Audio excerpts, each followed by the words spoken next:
Welcome back, welcome back, welcome back, welcome back to episode 59 of the Sharpshooters Podcast. I'm your humble and gracious host, Mr. Blinsky Sharp. Hey, Mr. B Sharp on the ones, the twos, the threes, the fours, and the fives and the six. You know, I got all my guys in the building tonight. Everybody's favorite Auburn fan, my main man, Tez. What's the deal, man? Mm. War Eagle. Oh, okay. He already starting off bad. It's four of us in here, man. You get jumped now. That's fine. I'm about to say, my dog, all the way, a real one, a straight up guy, a stand up guy. My main man, Coach Sean. Blessings, my friends. Blessings. Ted's cussing us out already, man. My Yeah, feelings is quite hurt. yeah, no, man. That's worse than talking more, about my more to mom. come. Talking about some War Eagle. Oh, Bro, I got you Mr. to say Crumpler. it. Hold on. What's today? Say what? Let's mark it down. January They're gonna try to clip it. 7:10 p.m. Brinsky Sharp said War Eagle. I didn't say that. Yeah, you did. Tell him, Jason. Did I? Yeah. I said that's worse than talking about my mama. I said that. We'll roll it back. Don't worry. Tell him, Chad. Tell him what he said. The eyes in the sky don't lie. That's what they say. Oh, I no. knew Hey, take that out, man. Take that out, man. It's only Mr. Controversy himself, ladies and gentlemen. You see what he got under there. Buy one, get 10 free Atlanta Dream tickets. Oh, my God, man. Shout out to the WNBA and WNBA super fan, Jason Walker, ladies and gentlemen. Thank you. If any Atlanta Dream members need a second job, I'm hiring. Oh my God. And also, he's a Steelers fan, an Alabama fan, a good man. Ladies and gentlemen, it's Piano Man. What's going on, my brother? What the business is, the D Sharp, good to see you. Jason, good to see you. Coach Sean, always a pleasure. Tez, F them trees. Yeah, F them trees. Put it on a t-shirt, somebody. Put it on a t-shirt. I never seen such hostility towards horticulture in my life. I just wanted to let you know I did not plan for you to be directly in the middle, but I'm glad it's set up that way. So if you talk crazy, I already got what you got of you, man. 3 more to go. Oh Lord, man. You forgive me, man. Yeah. You can forgive me. I don't like this guy. But y'all already know, man. Appreciate everybody in the chat, man. Sorry for the delay, man. Shout out to Coach Carl out there, man. Brian, what's going on, my brother? JB, what's going on, man? Appreciate y'all brothers tuning in here. Who else we got in the tree? K Spray, what's going on, man? KT, what's going on? Who else up in here? KT. Who? Mike Jones. Mike Jones. Eric D. in the building. Eric D, what's going on with you? Turn up, man. Hit the likes, hit the subscribe button, hit the notification button so you won't miss these great videos that we keep putting on y'all. And y'all know we talking about the college football playoff, the semifinals. We got Penn State and Notre Dame Thursday, and we got Ohio State and Texas on Friday. That's a great way to start off the weekend to go into the NFL playoffs. So, what game y'all want to start with? We might as well start with Penn State and Notre Dame. I'm about to say, what are y'all keys to winning this game? Anybody can go. You know. Well, oh man, it don't matter. Go ahead. No, go ahead.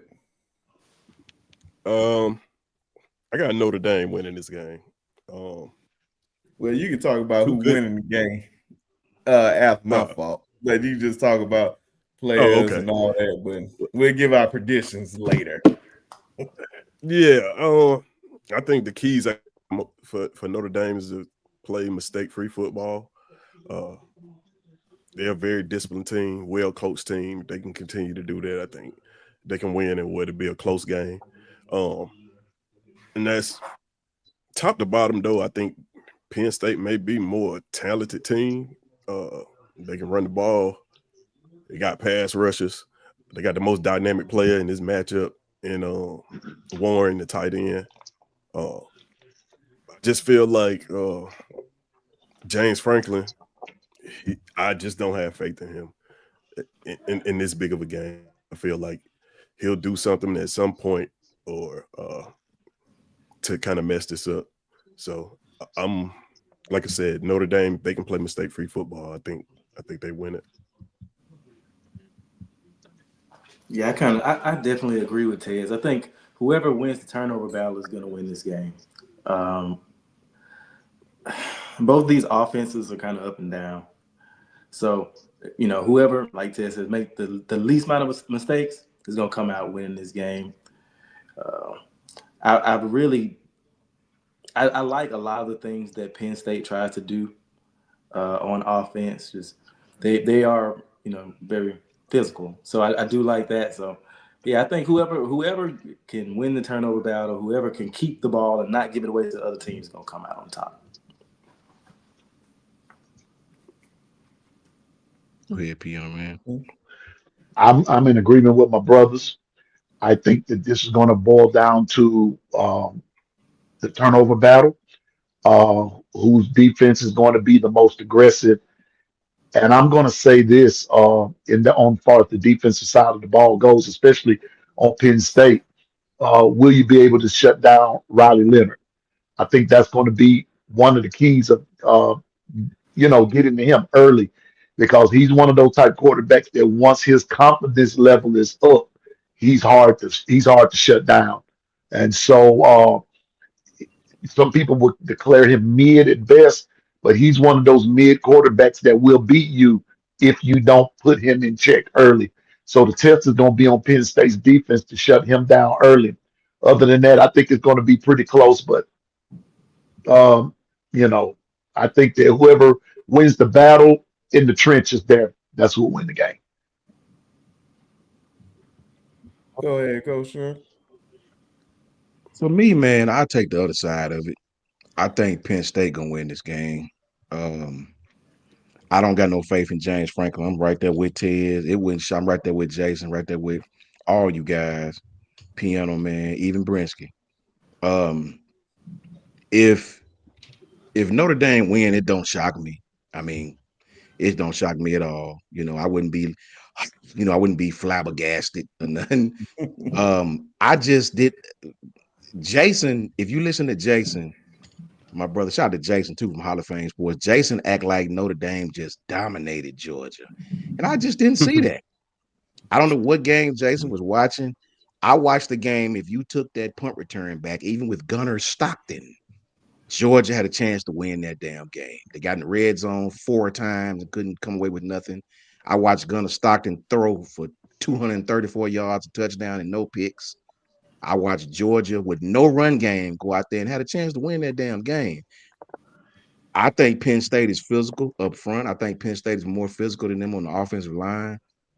I like Penn State running backs just as much as Notre Dame's. I like Singleton and that other boy. I like Penn State defense with Abdul Carter and them boys. Penn State is not a great offense, just like Jason said. Both of these offenses is crazy bad at times, crazy good at times. But I think what I like about Penn State, man, I like Penn State back end better than I like Notre Dame's back end. These teams are very similar to me. Good, solid defenses, good running games.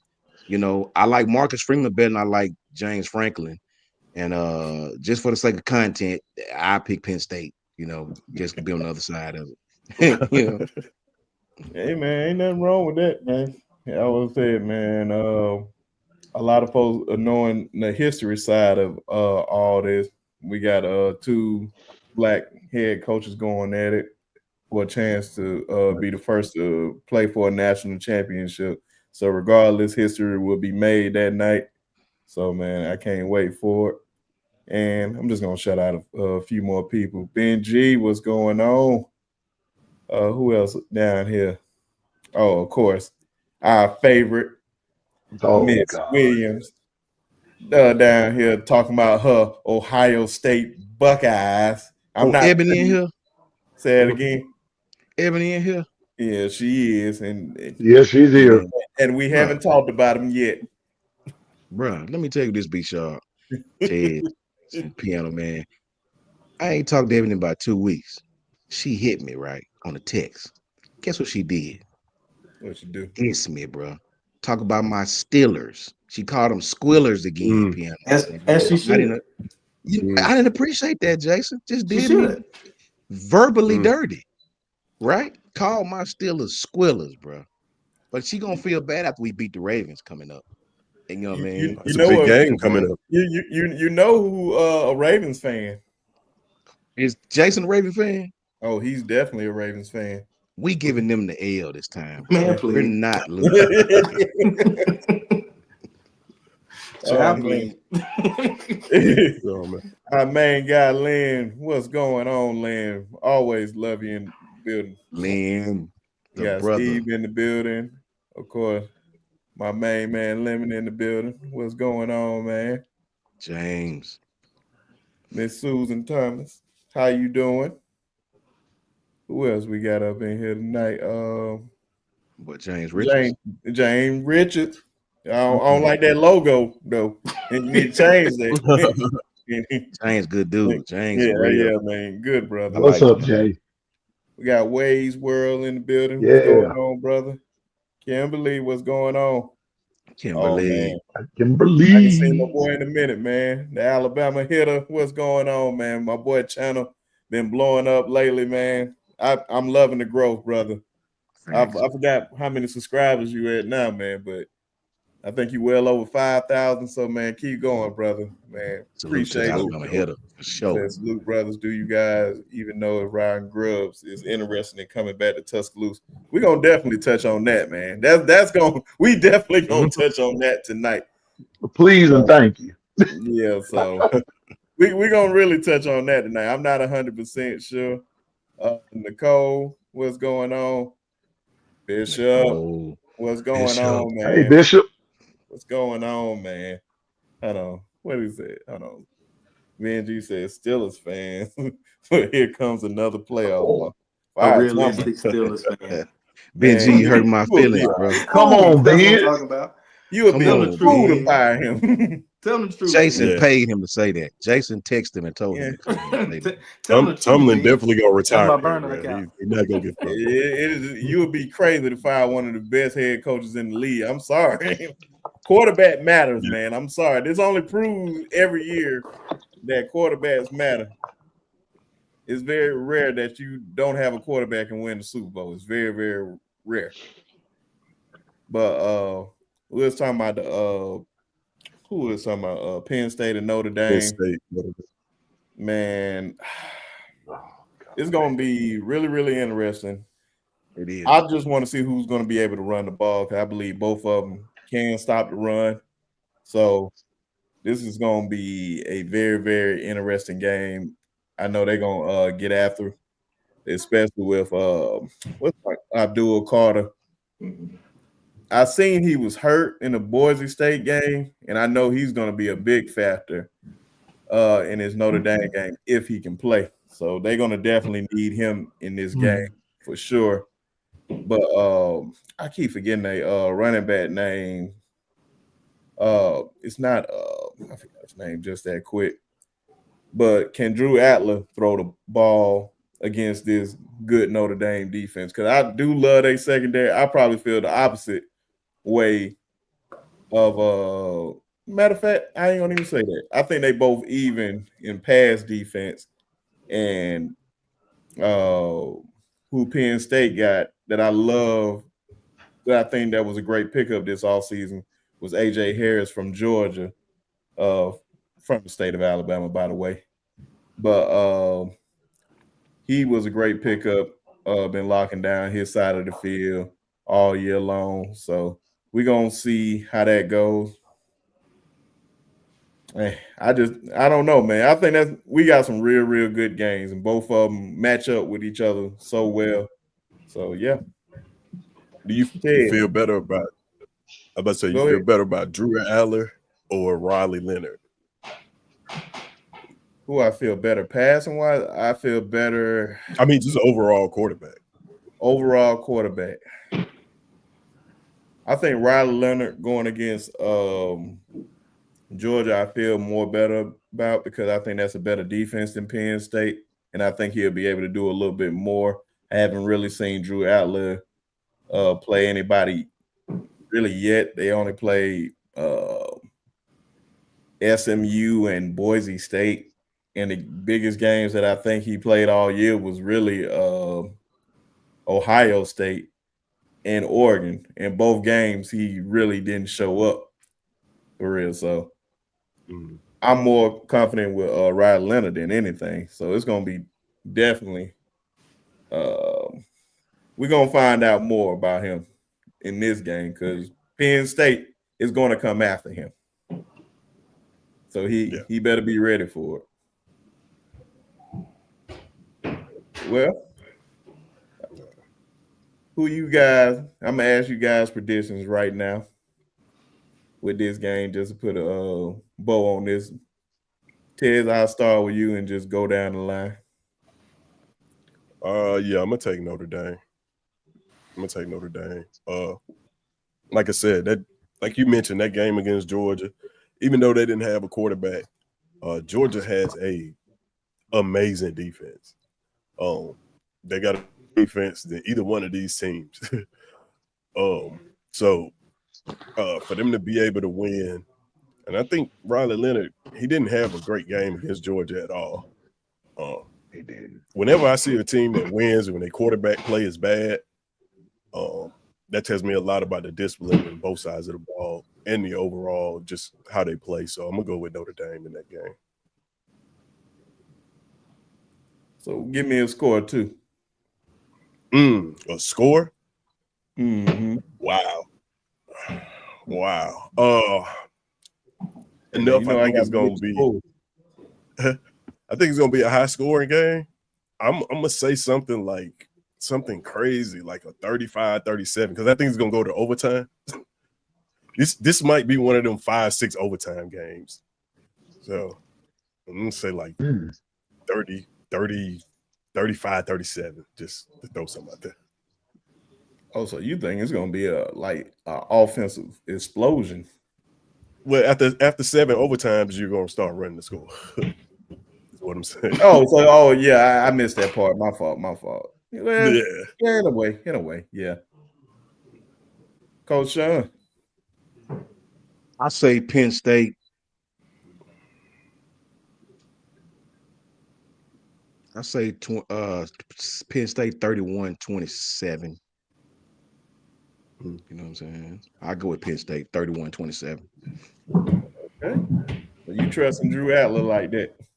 Nah, I trust their running game and their defense. I do not trust neither one of these quarterbacks. Running game and defense travel. I like Penn State defense a little better. I like their run game. You know, the power run game a little better. Yeah, that's understandable. Jason. Yeah, I'm taking Penn State. Kind of like what Coach Sean said, like defense travels. Neither one of these teams create big offensive plays. Facts. Like it's gonna be a defensive old school kind of game. I think depending on who jumps out first is probably who's going to win the game. If Abdul Carter can speed up Riley Leonard, I just can't see it being a very high scoring game. So I'm gonna go as climatic as the other games were. I'm gonna say this one's gonna be kind of a letdown from the scoring aspect. So I'm gonna say 2014. Might be facts. Might be facts. 2014. 2014 is a good score. Yeah. Two Piano stagnant Man. offenses, two good defense. He might be right. Yeah, I like that's that. what I'm saying. Yeah, that makes a lot of sense. Mhm. So in other words, special teams gonna have to come up big in this game. We flipping the field all game. Hey. Stretch first, punter. Facts. Piano Man. Since Jason put it that way, um, let's talk about special teams for just a second. Uh, Notre Dame did score on special teams last week. They sure did. Uh, they did. Uh, but there's a part of me, even though I'm not a big James Franklin fan, but there's a part of me that's leaning sort of toward Penn State. So if I have to give a score like that, I'm going to say 23-20, Penn State.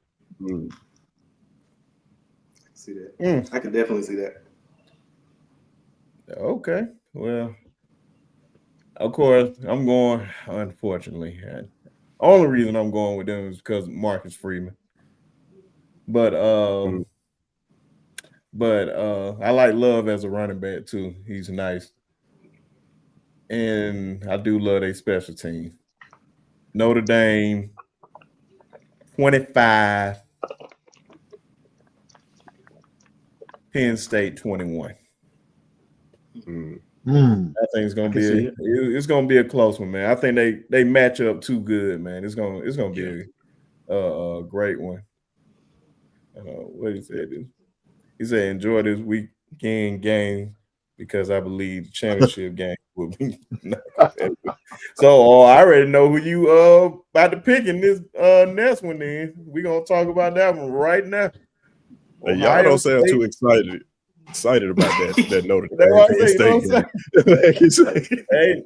Hey man, the times when y'all think the games ain't gonna be that good. Only time I ever felt that way was Georgia and TCU. That was the only time I knew. And I hope nobody What's picked that? TCU. That's the Friday game? Texas and Ohio State. Okay. Yes. Thursday is. If I'm not mistaken. Okay. I thought I seen it earlier. It said Texas and Ohio State, so we'll see. But keys to the game, guys. Key players. What position, defense, offense, what's gonna play a big part in this game? Don't hold back on this one because I believe this is everybody gonna be in the house Friday watching this game at the bars or whatever. It's gonna be a great game. So any one of y'all can go first. I would love to hear y'all insight on this game. Go ahead, Ted. I got keys to the game is quarterback play. Will Howard, Quinn Ewers. Kind of simple as that for me. These teams go as those guys go. As of late, Will Howard's been playing great. Ohio State's been playing great. I think we can all agree if they continue to play like they've been playing in the playoffs, that is not too many teams that'll match up well against them. However, we've seen the ugly side of Ohio State. But I think that Quinn Ewers, on the other hand, is a quarterback that I don't necessarily believe in. Even the people in Texas don't seem like they really believe in him either. They kind of chomping at the bit to get Manning in there. So I'm thinking, I don't want to get my pick, but I'm thinking that this game's gonna come down to quarterback play. Two amazing rosters. And also gotta look out for Sarkisian too, because he may have something up his sleeve. If it's any coordinator or coach that can take advantage of a defense and be prepared and have his team to play, is him. And Texas does have the receivers to do that and take advantage of matchups. But the same can be said on the other side of the football, because the receivers for Ohio State are amazing. We know what they bring to the table. Every last one of them deserve to be double covered. Unfortunately, in football, you can't do that. You got to pick one. So yeah, I think quarterback play is what this comes down to. Two great defenses, star-studded defense for Ohio State. That defensive line for Texas, I think, is one of the best, if not the best, in the country. Yeah, but so I think it'll boil down to quarterback play, just like the other matchup between Notre Dame and Penn State. Quarterback play. Yeah, just to kind of piggyback off what Ted said, I think for me, the biggest keys to the games and the biggest key point of this game is which secondary is going to be able to keep the wide receivers in front of them. Whoever's limiting the big plays, that's what this game is going to come down to. Both of these teams can be as explosive as any team we've ever seen. At any point, somebody can go 60 yards, 70 yards, whenever they feel like. So I think whichever secondary comes up the best in this game and just keeps receivers in front of them, keeps people from beating them deep and getting behind people for big plays, that's what's really going to kind of determine what the direction of this game goes. It's the matchup right here. Yep. That's gonna be the matchup right there for real. Yeah. I don't see anybody else lining up with Jeremiah. So we definitely gonna have to keep an eye out for that. He's definitely gonna have to travel with him. You the Jim Thorpe Award winner. You're gonna have to show it that day. Well, against who should have been the Biletnikoff winner. You believe so? I don't even know who won it. Best you know who won it. I don't know who won it. That's a fact. That's a good question. Travis won it. That's right. Mm-hmm. I believe I was stuck on San Jose State should have won that, man. Yeah, that boy went off. Yeah, if it's a stat award. Yeah, man, because I don't believe Jeremiah had the best season, but he's definitely having the best playoffs, without a doubt. Oh, yeah. Oh, for sure. It's not even a question. KG said Texas 3, Ohio State 0. That will be the most boringest game. That got to be straight defense with all this offensive firepower. Somebody got to get fired. I think if that game end up like that, Ryan Day will be fired on the spot. It ain't even no question about that with all those weapons. And, of course, Piano Man loves that, without a doubt. And, ladies and gentlemen, I didn't get to shout her out, but she came in late. Everybody's favorite, Miss Janet. How you doing? Hope you're feeling better. Miss Janet. Who else we got in here? Chris from New Jersey. So I hate to say it, but Ohio State is taking it all. Hey, man, I don't hate to say it because that's what I picked day one. It's just a lot of folks jumping on the bandwagon now. This is what I expect them to do. Well, I say this, man. We break. Yeah, go ahead. You moved on to. You were doing the Ohio State game. Is that the one you're doing now? Yeah, Ohio State and Texas. Go ahead. Okay, I say this, bro. Ohio State should win. They shouldn't lose no more, right? But we all know how this football thing go. A lot of times, they should win. I don't think nobody can sit here and pick against them if we had the bet, right? But here's the thing, man. You got to come out and you can play. See, past games and transitive property don't sway me because I understand the difference in college and pro football. Listen, man, Sark has had time to watch this team. Ohio State has a receiver that you cannot play man against, right? And if you do, you got to bracket him. You got to pattern match on the back end with him. You got to show different things. But Texas has a defense that is one of the best in the country at pressuring the quarterback. They got that boy Anthony Hill on one side and that boy Collins on the other. They both a freshman and a sophomore. They smaller linebackers, you're 220-ish, 225, and they can rush they can look, man, they can put that pressure on the quarterback, man. My thing is, can Walker Howard, is that what his name is? Walker Howard, the Ohio State quarterback? Will Howard. Can Will Howard play like? Because I've seen him play bad several times. I seen him during the season get pressure put on him and lose. I watched Michigan line up, beat them up front. I watched Michigan stop the run, and I watched Michigan put pressure on this cat, and he played terrible. Fact. Can they do that? Texas has the talent to beat this team. I'm telling y'all. But here's the thing: Texas is missing a running game right now. They are not running the ball very well right now, man. And at some point during the game, that's gonna catch up with them.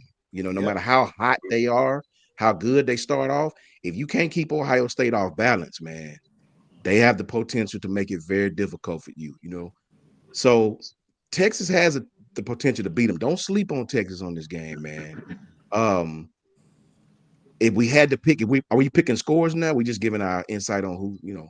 After Piano Man and me, and then we can go on Okay, there and all right. discuss So I'll finish by saying Texas has the potential to beat this team. I ain't swayed by how well they played against Oregon.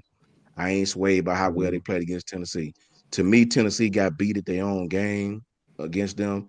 You let Ohio State do to you what you do to other people, run the ball right down your throat, play solid defense up front. I think Texas back end is the best back end Ohio State has faced. Oregon back end is one of the worst. They got a good corner. Everybody else suck, right?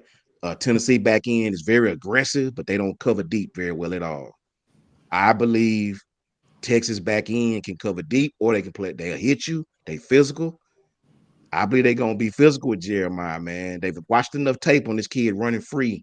I think Sark ain't gonna allow that to happen, man. I believe this game is gonna be a lot closer than people think it's going to be. Mm. it. Hey, I don't disagree with you whatsoever. Go ahead, Piano Man. My fault. Me personally, I don't like neither one of them. Um, Facts. I just don't. You know. Well, anyway, I'll save all the other stuff for another day. But I think that this is going to be a case of which team is going to show up. We all know, and Ebony, if you're listening, uh, Ohio State has this tendency of losing games that they should rightfully win. They don't show up all the time. I guess that's just a fancy way of saying they're not consistent. Texas is the same way. But I think in the case of Texas, sometimes they try too hard and they are missing a running game. So with that being said, I'm going to go back to what B Sharp said. It might um, be a case of which quarterback is going to have the better game. Now, nobody's brought up the fact that uh, if Quinn Ewers struggles now, I believe at any point in this game, Arch Manning is going to come in. I know the stage is going to be big, but this dude can ball out. But you got to be able to stop Ohio State offensively. And everybody's talking about Jeremiah Smith, but what's the other receiver whose name I can't pronounce? And I America, don't want to pronounce it. That Buka. that one, yeah, Booker. the E. mm. coli guy, whatever the name is. Uh, I said go. Yeah, that worked. yeah, okay, thank you. Yeah, him, that one. Starting with the E. That dude can play too. So it's going to depend on which quarterback won't fold, which quarterback or which defense or offensive line. Let me put it that way: which offensive line is going to stop the other's defense? Because both defenses are cold. I'm cold blooded. So with that being said, uh, my key to winning the game is who's going to. I'm going back to the trenches again. Who's going to win the battle of the trenches? And I believe that's who will win the game because both offenses are good, but who's going to win it defensively? Who's going to knock Jeremiah Smith in the mouth? That's my question. Who's going? Because he's already said, if you play me, man, I'm going to burn you. I like to see him try. I'm one of them type dudes. Try me and see. Let's see. Put your money where your mouth at. I'm just being honest with you. So whoever can make the other quarterback fold like a family reunion shared last summer first, that's what win the game. Hey, you keep campaigning for that ass whooping, man. You may get elected if they want Jeremiah Smith that bad, man. Because hey, just as I think he's 19 now, but just at 19, man, he's just built, man. He just built different, A man. He grown is man. just that. He is ready for the pros. And just think about it, he got 2 more years of college, and he's only going to get better. That's the crazy part about it. So I think he loves the physicality for real. So it's going to be really, really interesting who's going to try to jam him and really play man to man. I'm ready to see that. I like that type of stuff. That's why I say I think cornerback position is the hardest position on the football field. Most may disagree, a lot may agree, but I believe that is the hardest position to play on the football field because you just don't know. I say this, B Sharp Yeah. and Coach Go ahead. Carl. I wish he was here to chime in on this. Oregon play a lot of man. Tennessee play a lot of man. Texas will match on the back end. They'll mix it up on him. They'll bracket you. They'll zone him up. They'll let him catch all that underneath stuff and let that front seven rush. They'll play him differently than the previous two games. Exactly. They'll focus on taking him away, right? Sark Right. learned a lot in the SEC. They'll focus on taking that guy away. Now, just like Piano Man said, they got other receivers that can kill you, right? I don't think you're gonna stop Ohio State in no shape, form, or fashion. But I think they're gonna hit Will Howard in this game and see if he want to play football. And I think actually two keys in this game is Anthony Hill Jr. and Colin Yeah. Simmons. Them boys coming off that edge. Yes. I believe that's going to be a major, major factor in this game. I feel like if you can rattle Will Howard, and he is my weakest link of all of them. I believe Quinn is far better quarterback than him, but he has all the talent around him. Not saying Quinn doesn't, because he definitely has talent around him too. Yeah. But at least with Ohio State, they have a running game with Travion Henderson and Quinshon Judkins.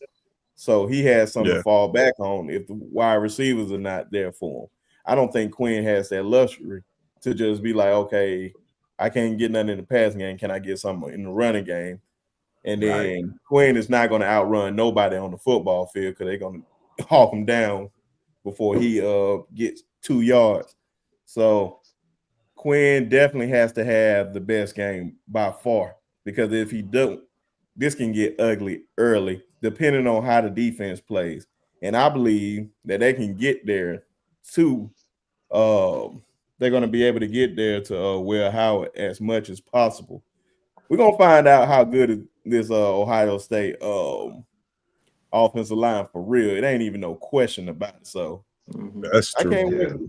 I can't wait for this game.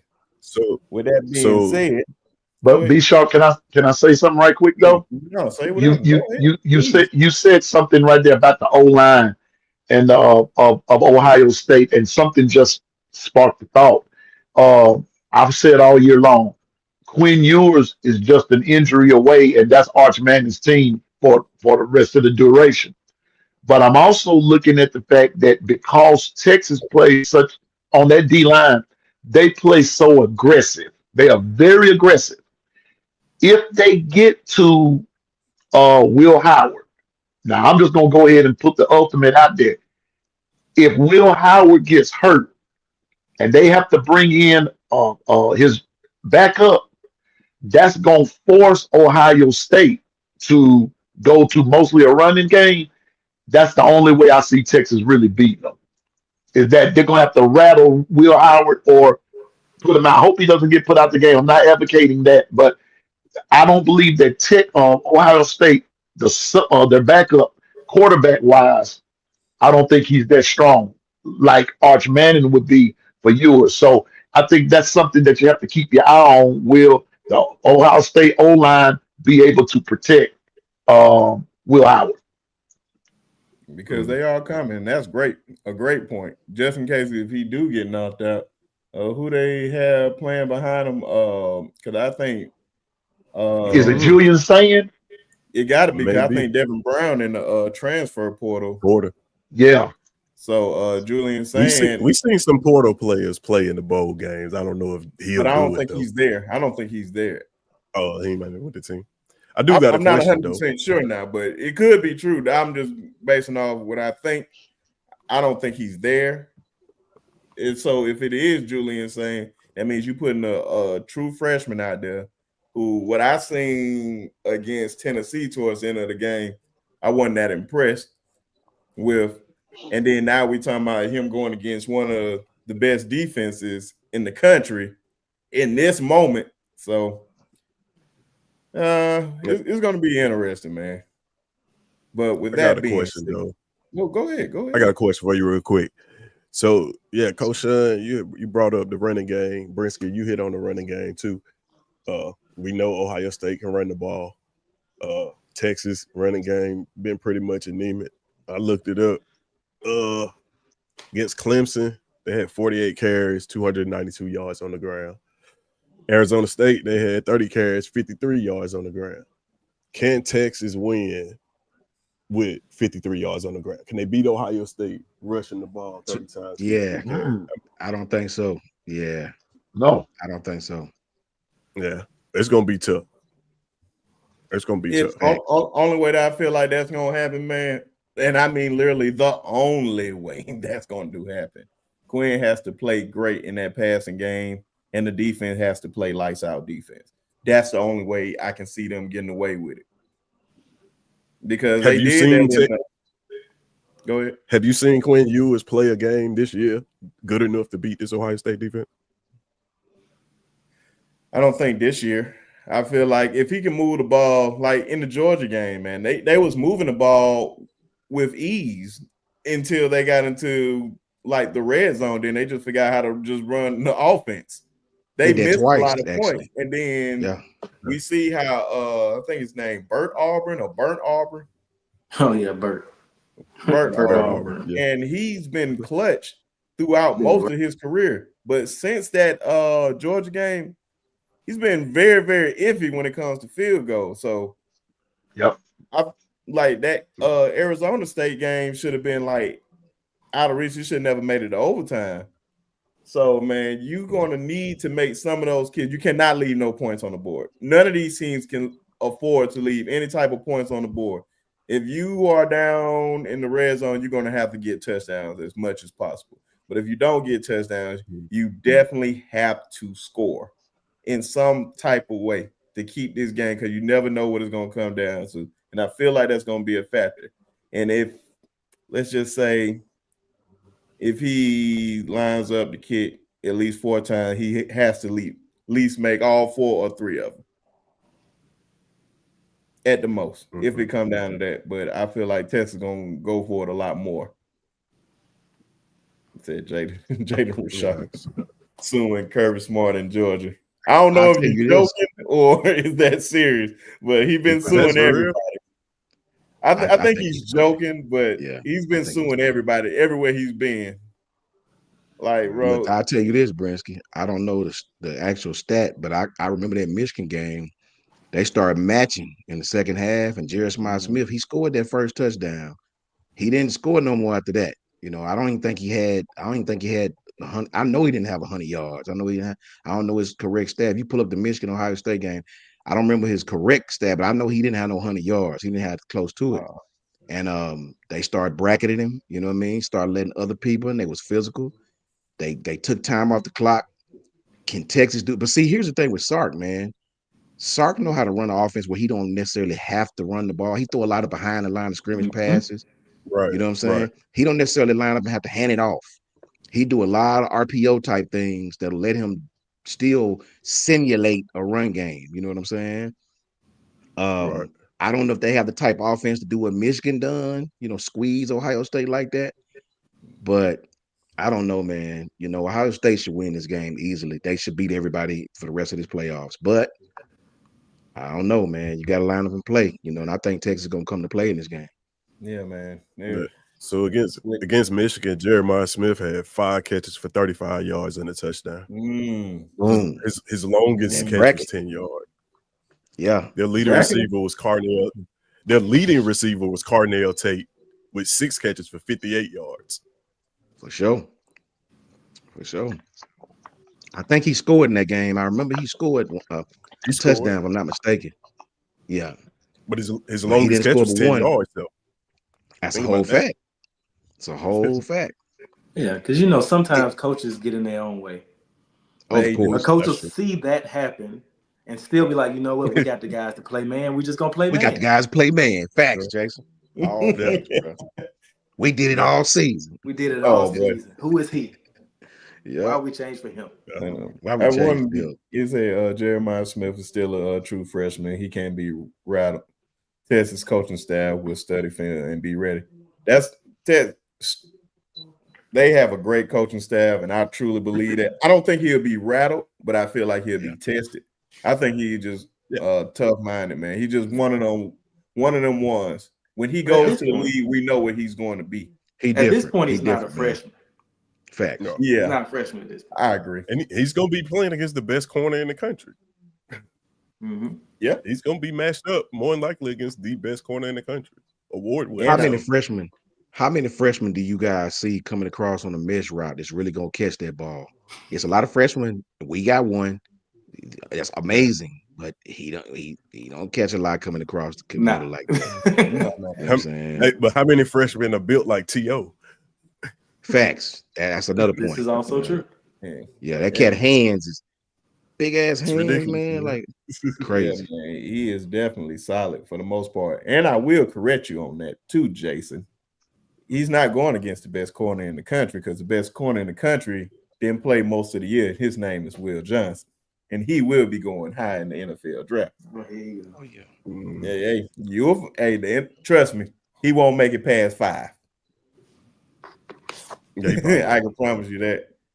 But this is the best time, gentlemen.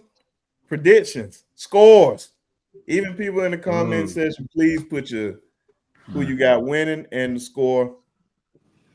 And I'm gonna start with Piano Man this time. Seeing that I don't like neither team, I think I've made that known. Uh, I want Ryan Day to lose. I want to see him fired on the spot. Um, but then there's the other part of me that don't want to see Sark come in and win nothing in his first year either. Yeah. Thanks. I hope he's somewhere trying to make up with his ex-wife. Uh, he got his mind on that. Man, I'm a hater. I'm petty, man. I see. I don't like. I Man, that's a don't beautiful like me. woman, man. Oh, yeah. Now, I didn't say nothing about her looks. I just said that he needs to be somewhere thinking about trying to get back with her. That's what he needs to be doing. And Ryan Day need to be somewhere preparing to get burned up somewhere. But anyway, score prediction.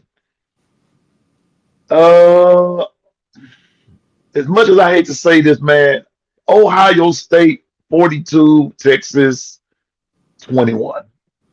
Whew, so another blowout. Yep. Mm. Oh wow, Jason. Unless something crazy happens, but 42-21, Ohio State. This is why I love that we play the games, man. It's just stuff like this. That's interesting. I don't even think it's gonna be that. But go ahead, Jason. My bad. Yeah. I like both offenses. So when I look at this, it comes down to really two things for me, and that's quarterback play and which quarterback I like more. I think we've seen Will Howard at a couple different schools and kind of seen what he can do. I just feel like this is one of those games where we get the old Will Howard. Then I think about, well, who do I trust more to call plays? And I trust Sark more than I trust anybody over there at Ohio State. So for me, I look at Texas to win this game, and I think 35-28. Not 35-31. Yeah. Ted. I'm gonna go with Ohio State in this game. I look at the two games. I look at the Georgia matchup, right? Because I think Georgia has an amazing defense. I think Ohio State has a very talented defense. I don't think the games that I've seen, Ohio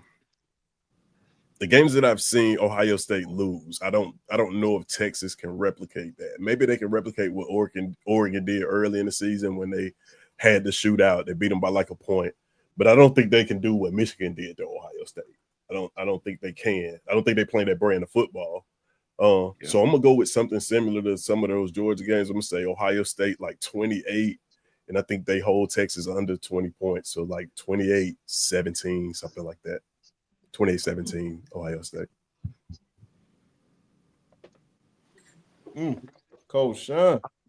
I love Lynn's and double L's, Larry Lodge. I love their scores, 38-24. They both picked the same score. That's a really, really good score. And it sounds really, really accurate, to be honest. I'm gonna take the other side just for the hell of it. We all know Ohio State should win. But man, I just, it sucks because I don't really care about whichever one of them win. As we have no dog in the fight. But I got faith in Sark, man. That dude, a hell of a play caller. It's like Ted. Everybody's points is spot on, right? Just like Ted said, I don't believe Texas can play that brand of football to play keep away from them. Texas want to hell score. They don't want to play keep away. I hadn't even seen them run the ball effectively like that to even play that type of game. But nobody will keep Ohio State off balance like Sark will. Steve Sarkisian is a hell of a play caller, man. I hear what people saying about Quinn. I'll say this, and you can say it for the other way too. What's the best defense outside of Michigan that Ohio State? They struggled against Penn State. They struggled against Michigan. Other than that, what top 10 defense have they faced all season long? Tennessee is top 10 in a category. They top 10 in the category, very physical defense. But takeaways, they suck. On the back end deep, they suck, right? So Texas would be a challenge for this team, man. I don't have faith in Walker Howard, Will Howard, whatever the boy name is, like that. I say Texas 31, Ohio State 30. I think Texas beat them by a field goal late. The field goal kicker missed those field goals in the Georgia game. He make up for it in this game. Wow. Yeah, I'm just going. I like the scores and everything. You brothers like the way you brothers are talking, man. Against the grain. Like I said, man, I'm gonna stick with my pick because they there and I want to be right. But I'm gonna stick with Ohio State in this game. And the major factor is because I think they line up with each other great. But I think the determining factor will be that running game and who will be able to run that ball better. And I believe Ohio State, the way they running the ball right now, and Texas not running the ball, I believe Ohio State will win this game based on that. Especially, I just want to see, can they run on this Texas defense. Scatterboo ran all over the defense, all in the second half. So my final score for this game, I do like that 31-24. That just sounds so great to me. I just changed it up a little bit. 34 Ohio State, 27 Texas by a touchdown. But if Quinn, I feel like if Quinn can get 300 yards passing, at least 300 yards, I believe Quinn can win this game somehow. I don't know how, but he's because that secondary is just that good. It's shout out to Caleb Downs. I'm still mad he went to Ohio State, but it's all good. Oh wow! Did Super Chat Brinsky? Oh yeah. I was about to go there right after. Shout out my wife. Shout out to Sarah. Shout out to Sarah. Shout out to Sarah. That's a great score too. That is a great score. That is a great score. That means she's been watching and studying with her husband. So shout out to her, man. I give her all there you go. I give her all the credit on this. I like that. Or have you been studying with her? Exactly. Has she been teaching Brent? Hey. I don't like to study, man. So I get that all on her, man. So yeah. So, bro. Shout out to Patriot Life, man. Rob always doing big things, man. Much love to my broski from another Moski. Shout out to Patriot Life, $20 super chat. Shout out to all you gentlemen and the chat. Roll damn tide. Have a great evening. Much love to Rob. Big Bama fan, man. Huge Bama fan. That's our brother. Much love to him. Shout out to you and all your family, Rob. Roll tide, brother. Oh, yeah. Close your ears, Say Tez. this Close one your ears, Tez. from said B. Shaw, what NFL coaches are coming to the Senior Bowl to coach? I have no idea. I have no idea yet. Hopefully Well, it's some of everybody because I'm trying to well, rub elbows with some of everybody. Who's ever down there. I definitely want to link up with Clint if he's down there. Clint. Shout out to Clint. Shout out to Clint Lamb. Oh yeah, definitely shout out to Clint. I probably want it's just certain folks that I definitely want to see. Bucky Brooks. Yeah. Definitely want to link up with him. A bunch of course, Scatterboo. Any Alabama player that's down there, definitely try to holler at them. Definitely want to talk to Scatterboo.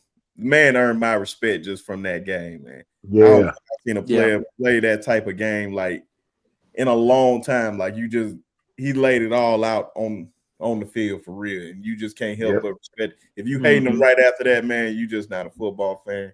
You just a hater. Personnel, some of everybody, and definitely one person that I really, really want to meet while we down there is definitely Sylvester Kroon, because I didn't know he was a part of the board. So definitely want to meet that brother for real, shake his hand and take a picture. So y'all hold me to that. I'm determined to get a picture with him. So if I catch him somewhere, I'll be like, yeah, I need that. Yeah, from I I ain't gonna think say it like that, man. I'm gonna be fanned out for real. Yeah, from Mike Tomlin will have some time, so he'll probably be down there. Oh, hey man, hey man, here we go. He has some free time. Yeah, we go.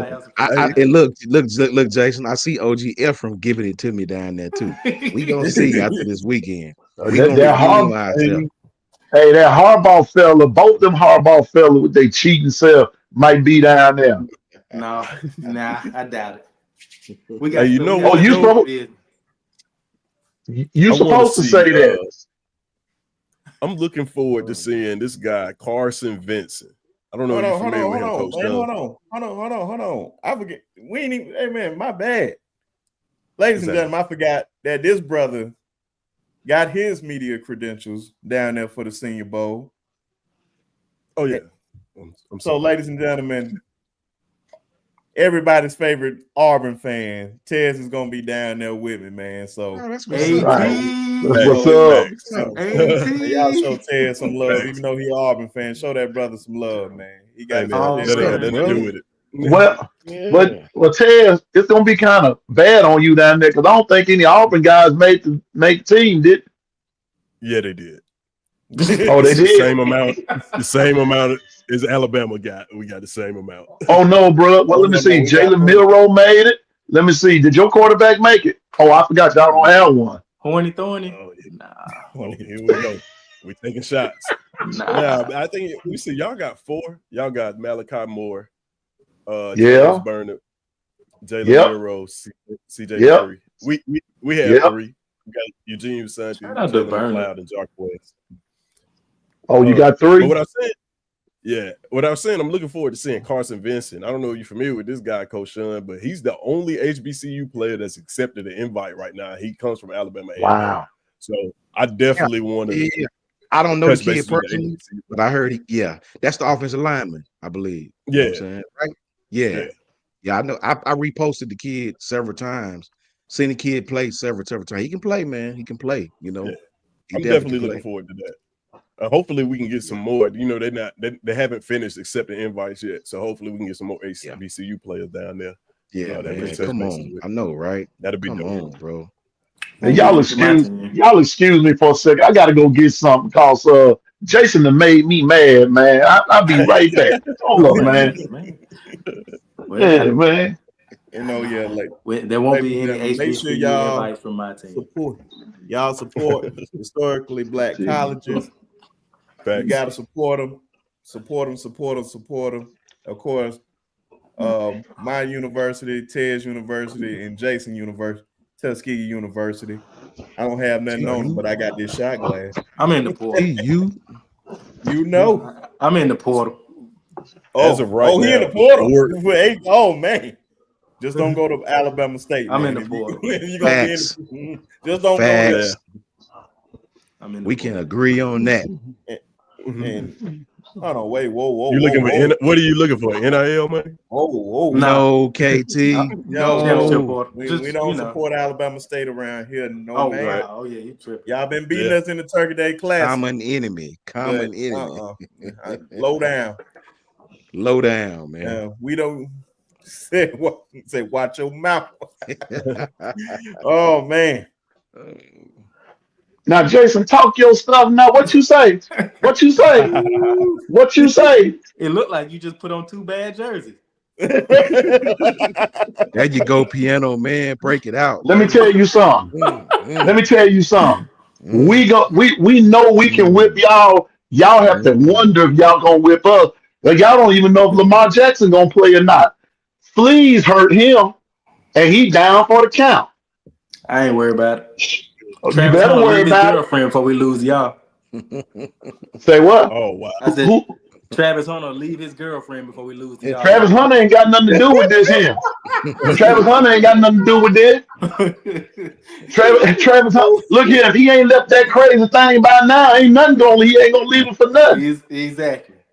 So Well, we gonna beat y'all. You need to watch Whether he leave his girlfriend or they get married and have 30 children, we gonna beat y'all. Ain't gonna happen.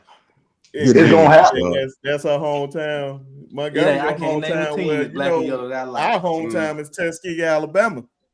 So we right down the road. We want all the smoke. We don't care about no Alabama State, even though I went to school in Montgomery for high school. Shout out to St. Jude. I'd like to say something special to my homegirl. First, shout out to Lynn. Oh, Lynn, yeah. $20 super chat. Lynn says, I want to shout out our guy Chris Gould for getting the Miles head coaching job. That's facts, man. Yep. That's a great family from Alabama. Yeah, that's good stuff. That's good stuff. Miles gonna continue to put belt ass. They doing big things in Miles, man. They got some great young coaches. We got one of them. Got Sam Shade. Yeah. Big shout out to Lynn. Thank you, Lynn, for that $20 $20 super chat. Facts, Lynn. All fact. Lynn deeply rooted in Alabama, so he know what's up with Bama. The Goulds, Langhams, all them Town Creek boys is Bama through and through. I actually went to school, played one. Shout out to my brother Aaron Gould, which is their cousin. Stay right across the hall from me and Hopkins. With that said, big shout out to Tuskegee and big shout out to Alabama A&M Bulldogs. You know what I'm saying? Doing big things. The Hill, baby. We here. Yeah. Listen, And I like to say, I went 3-1 against Bama State, Tay. Talk that talk. Tell her. Yes. Brian, yes. you really took that time to type all them A's and S's? Wait, Brian, no, Brian. No. That's Bino. That time on Hear you, Bino. ass. Ass. Did you hit caps lock or did you hold shift down while you was doing it? Joe Willie said, "Fam, you." Shout out to Fam, you. No, Kimberly. Oh my God. Shout out to all that. We went 3-1 against Bama State in my 4 years, I might add. You know what I mean? We lost my freshman season, broke my finger. That's why it's cricket right there, you see. I ain't getting you the bird, I just broke it. Punt return. Got caught in the helmet and it broke. But the rest of my years, we won every single year. Larry Lawrence said, what y'all know about Club Stream or the atmosphere? Hey, Tuskegee. What you know about Club? What do you know about it? I was in that 13 years old. But I always share this fun fact. I saw my age myself, but I saw my very first movie at Club Extreme. The Atmosphere used to be a movie theater first. Yep. It was Who Framed Roger Rabbit. First time. Boy, that's an old one there. He's showing his age, ladies and gentlemen. Yes, sir. He sure is. I'm 33, by the way. I'm not afraid to tell my age. And Who Framed Roger Rabbit is older than me. Maybe. Damn, I didn't want to throw shade at an Auburn person. KT, you already know, KT. Sound like you throwing shade at old people. Is what it's Janet. No, man. That would have. Oh no, man! See, that's how I messed and up. look, Right and look. You ages? I mean, I'd like to tell my brothers. Not only did we go 3-1, we went 4-0 in the band competition. It's proven. You know what I'm saying? That's back in the yes, sir. Boy, we put belt there. Bama State come out there with about 300 band members. Wasn't blowing nothing. And them out there with 120 people blowing. Yeah, that ESPN. Da-da-da, da-da-da. Killing. Hey, KT said she was in the soul. Well, I know what KT was doing. Shout out to Howard. KT, what Yeah, year you JSU. graduated Shout from out to high Coach school? Allen, Because she JSU. said she went to Lee, unfortunately. Piano man. Shout out to KT for risking her life for some fun. I got your back, KT. It's all right. was in You there. know about I the was in soul there Threat of end. violence. You know about the soul end. It's all right. Yeah.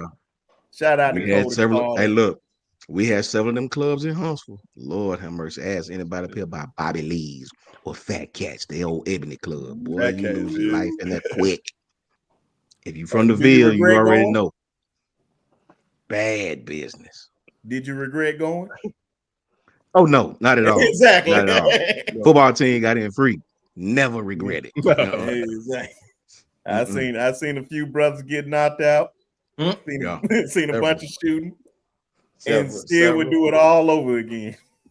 Several. The that's lighthouse always- downtown. Hey Larry, the lighthouse downtown, baby. We used to football teams getting there free too. We used to be in there rubber dubbing dudes and there, boy. We used to give it to her. That vodka, boy.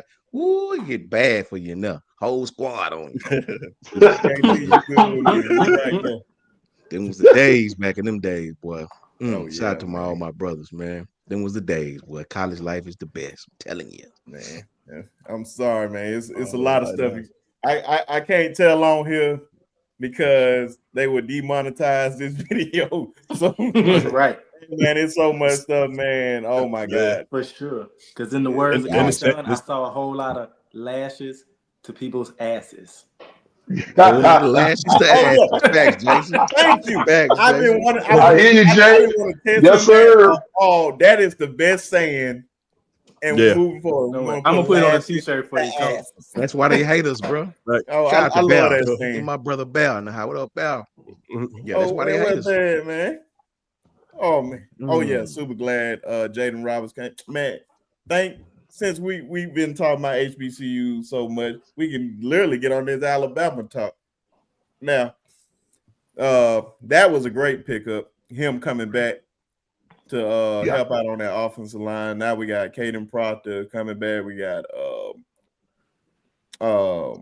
what's my boy name? Forgot him just that quick. Brailsford.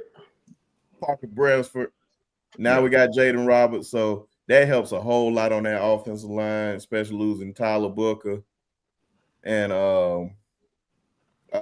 Pritchett. But I don't think nobody in Alabama misses Pritchett like that. But shout out to you, Pritchett. I pray that you do good somewhere else, brother. But yeah, God bless you. He's supposed to be going to Nebraska. Yeah. Oh, Hashtag lashes. Facts, Janet. Asses. That's why they hate us. Yeah. That's why everybody But, going in. But some of this news, man, we're getting a lot of news in Alabama. Ryan Grubbs was let go by the Seattle Seahawks. Could he make that return back to Alabama?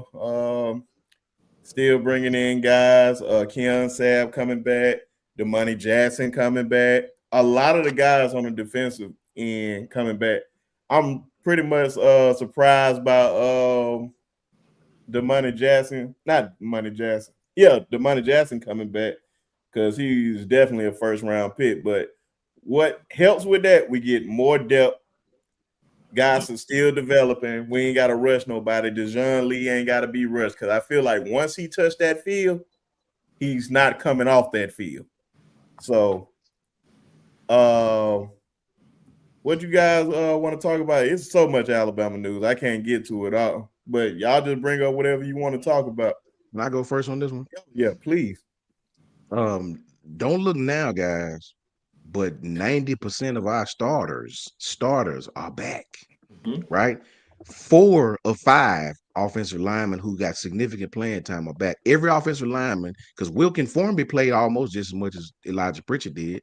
They put him in the Wilkin Formby played just as much, and he got better as the season went on. He actually, to me, toward the end of the season, started playing just as well as Elijah Pritchett, not better than Elijah Pritchett. I think that he made Elijah Pritchett expendable. Tyler Booker, the left guard, is gone, but you have your left tackle back if you want to keep him at tackle. You got your center back, your right guard back, and your right tackle back, right? You got what, Ryan back. You got Jeremy Bernard back. I know Bernard hadn't said nothing, has he? Had the Jeremy Mm. Bernard Not announced it? yet. No, he hasn't announced anything. Okay, possibly he could, because it seemed like if he was leaving, he would have his evaluation by now, right? I think Jeremy's probably gonna come back. You got him back. You got all these great talented wide receivers. Wide receivers, a position that these kids can come in and play. You got a lot of defensive linemen back, all those young defensive linemen back. You got James Smith back. You got Keenan coming back, Tim coming back. You got Jordan Renard, you got Jeremiah Beeman, you got Justin Jefferson and Deontay Lawson coming back. You got my man from Colorado, who was an all-conference player and a thumper coming in. To have Demani and Zabian, both corners back. You got you'll have Keon Sabb and number 18 back, and what's his name? Number 18, Bray Hubbard. Herbert Ray Hubbard. Herbert back. So they'll be your strong and free right there. Man, listen, don't look now.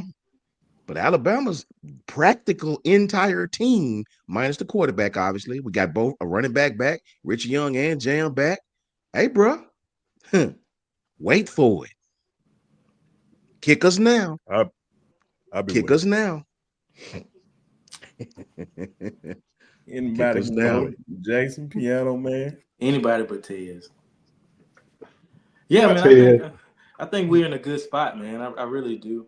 Them being able to retain the people that they were able to retain, like a Damani Jackson, who is essentially a combine killer. He's big, he's fast, he's strong. He destroy the combine. So them being able to find the money to get him to stay. Not only does that show that we're moving in the right direction as a program, but it shows that the NIL is moving in the right direction too. So just kind of like what Coach Sean said, like the only thing that we have to figure out is the quarterback position. Once we figure out who the quarterback is, so will this team go? And at this point, if it's Mac, if it's Russell, if it's Ty, whoever's the best, let's make that happen. I think the board got a lot of flack, and we had, not we, because I wasn't one of these people, but had higher expectations for him in year one than we probably that we would have for any other first-year coach. We had this is a Ferrari. He got left a Ferrari. He didn't get left a Ferrari. Okay, he got left a Camaro. All right, so we had some good pieces, but the timing of everything when he got the job just kind of displaced everything that a coach would want to do. There was no time to jump in the portal and grab guys that would fill in people that were leaving. There was nothing that he could really do. So for us to still go out and win 9 games, I think that's a great testament to the type of coach he is, and I think we're sitting in a good spot, man. Ladies and gentlemen, he doesn't realize he's on stage yet. But Mr. Nicholas Frazier, another Auburn fanatic. To reinforce they like to call him. Thank you so much. Appreciate and that. also one half of the Water Cooler Talk podcast. Welcome to the stage, my brother. Appreciate it. Thank you so much. Yes, sir. Perfect timing, Nick. Let's listen to the conversation. It's also perfect time, man. We talking about Alabama football, So I'm gonna make sure I throw his link in the chat. Y'all subscribe to his channel, support the brother, good brother, and hopefully, fingers crossed, he'll be down there at the Senior Bowl with us. Fingers crossed, fingers crossed. So we'll see what he's talking about, man. Yes, but Piano Man, I want to hitchhike with Jason right there. It's something that he said that was very, very key, and I like it. And I wish that he would have elaborated more about the timing of everything that happened with Alabama. First of all, you're dealing with Coach Saban retiring, and then you have to, get Coach DeBoer coming in. But the crazy thing that happened with Alabama that Jason was saying, and I want to kind of stretch that on out, is that when things like that happen to a team, the team itself can't respond with players leaving. I mean, replacing players that left, right. Then they can't do it. And that's what happened with Alabama. Like what he said, that transfer portal and that NIL and all that kind of stuff, that hurt right then and there. So for Kalen Ball, we didn't like the 9-4. Nobody did. Uh, like you said, really wasn't left with a what if Ferrari, Lamborghini, or whatever else. To me, he was left with a F-150 1973 version. It wasn't all that, and he had to piece it together. And I think we did as well as we did. But this year, on the other hand, I think it's going to be a different tune, especially with the majority of your defense staying, like Coach Sean said, being able to put a quarterback back there, not just any quarterback. Now, I'm just going to go on and say this. I don't give a hoot if Ty's waited 15 years. If Ty don't fit the system, he don't need to play. That's the bottom line. Put the right quarterback in there that's going to be able to make the offense, that's going to fit the offense, make it go, make it do what it do. Bama be fine. So like Coach Sean said, don't look now. But Bama's in the, is in the running for things, even though everybody's putting us out to pasture and saying that it's over, but they might want to look again. Right. If you know what you're watching, you better look again. Yeah, especially with all the key pieces that's coming back. But you know what? Since we got some Auburn fans up here, these fanatics, these Negroes. Wow. Jesus. Man, what do y'all? I want y'all to give y'all perspective on Alabama right now. What you see, y'all be watching, hating on the sideline and whatnot.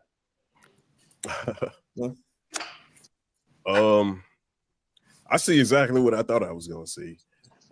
Just hearing y'all, it sounds weird to hear y'all say some of the things that we as fans of college football knew was going to happen from the very moment he got this job. We knew that there was going to be attrition. We knew that players were going to leave.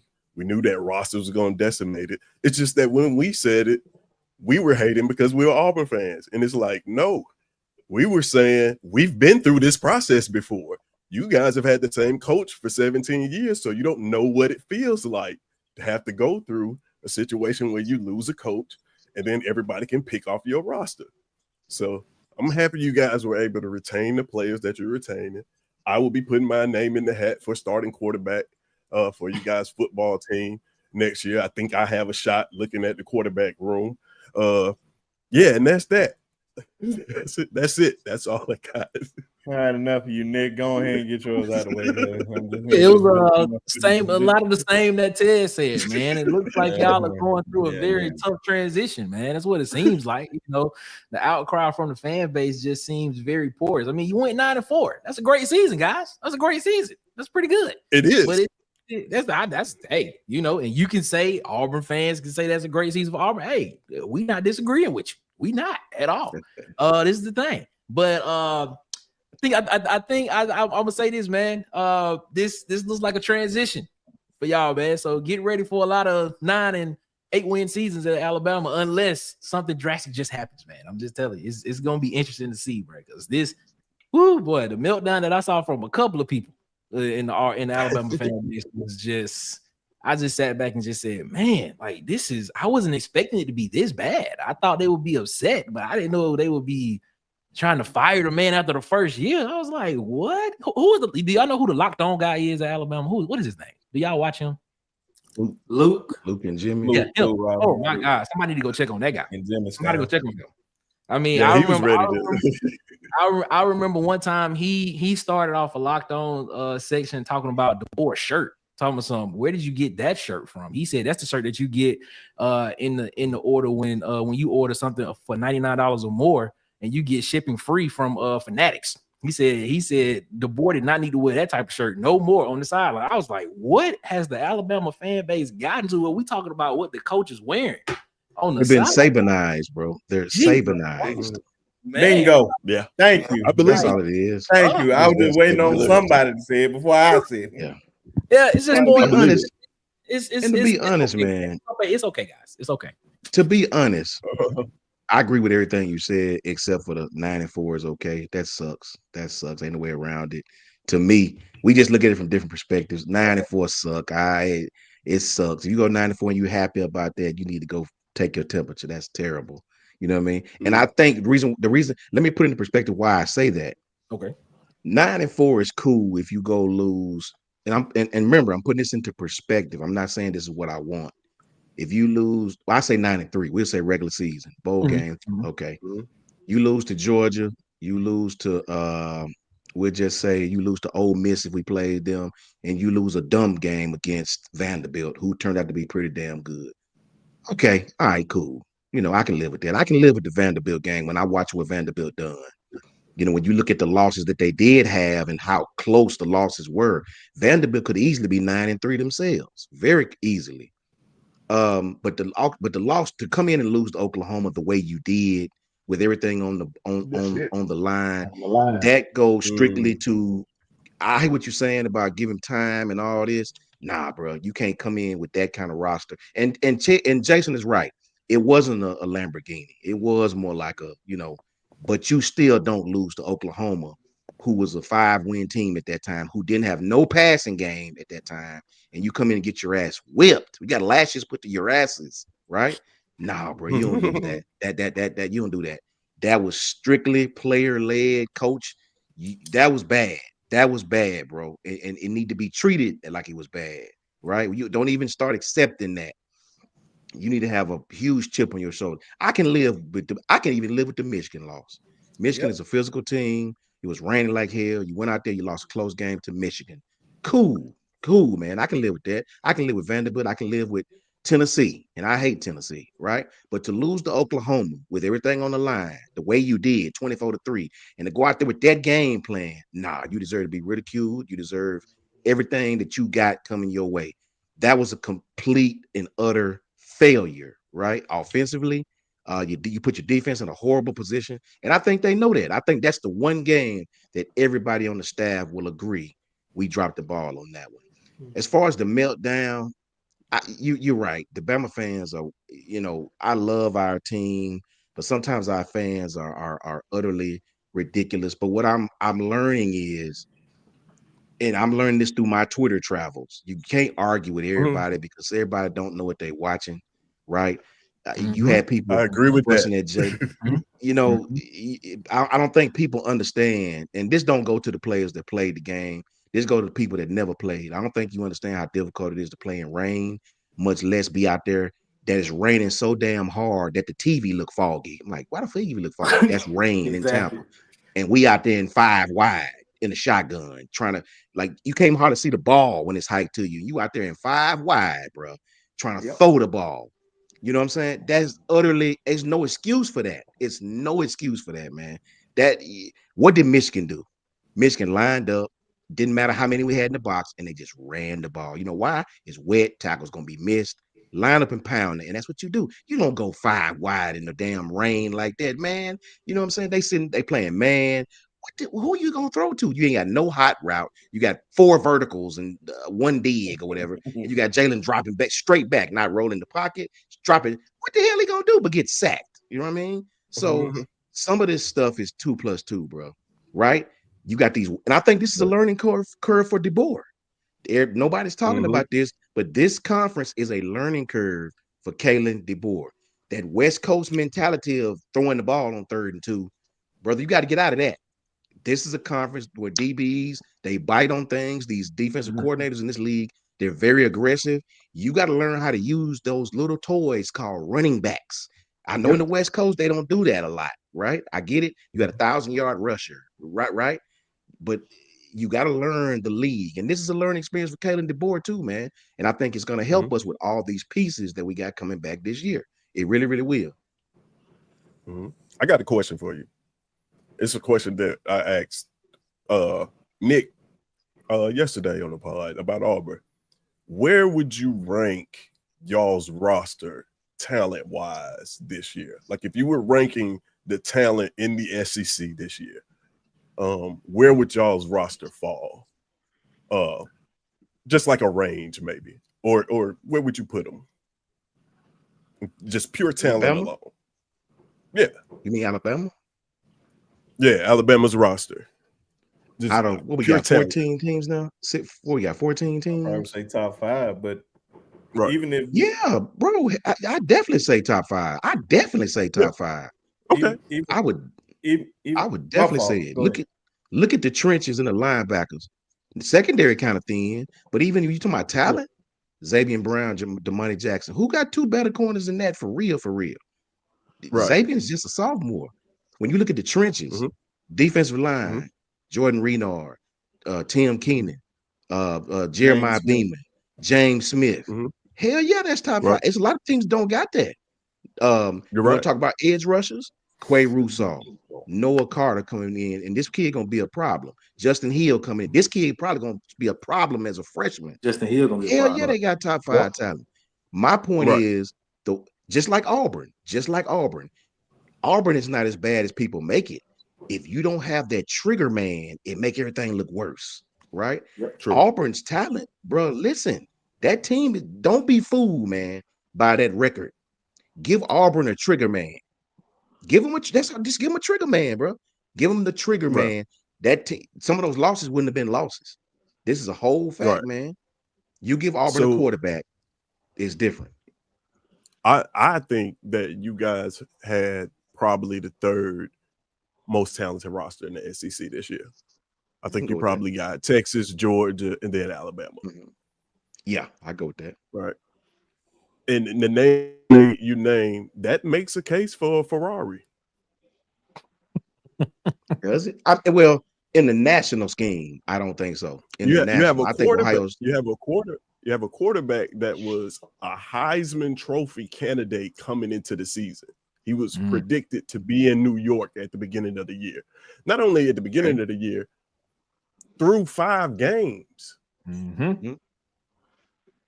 There was even talk about that we there lost. was even talk about a true. There was even talk about a true freshman wide receiver being in New York In a Heisman Trophy conversation. Yeah. in the Heisman Trophy conversation. See, it's easy. What I'm saying is, it's easy to look back. Hindsight is 2020. We can look back over the season and say, "Oh yeah, we lost this. We were deficient here. We were deficient here." When we start going preseason, coming into this season, this was a Ferrari.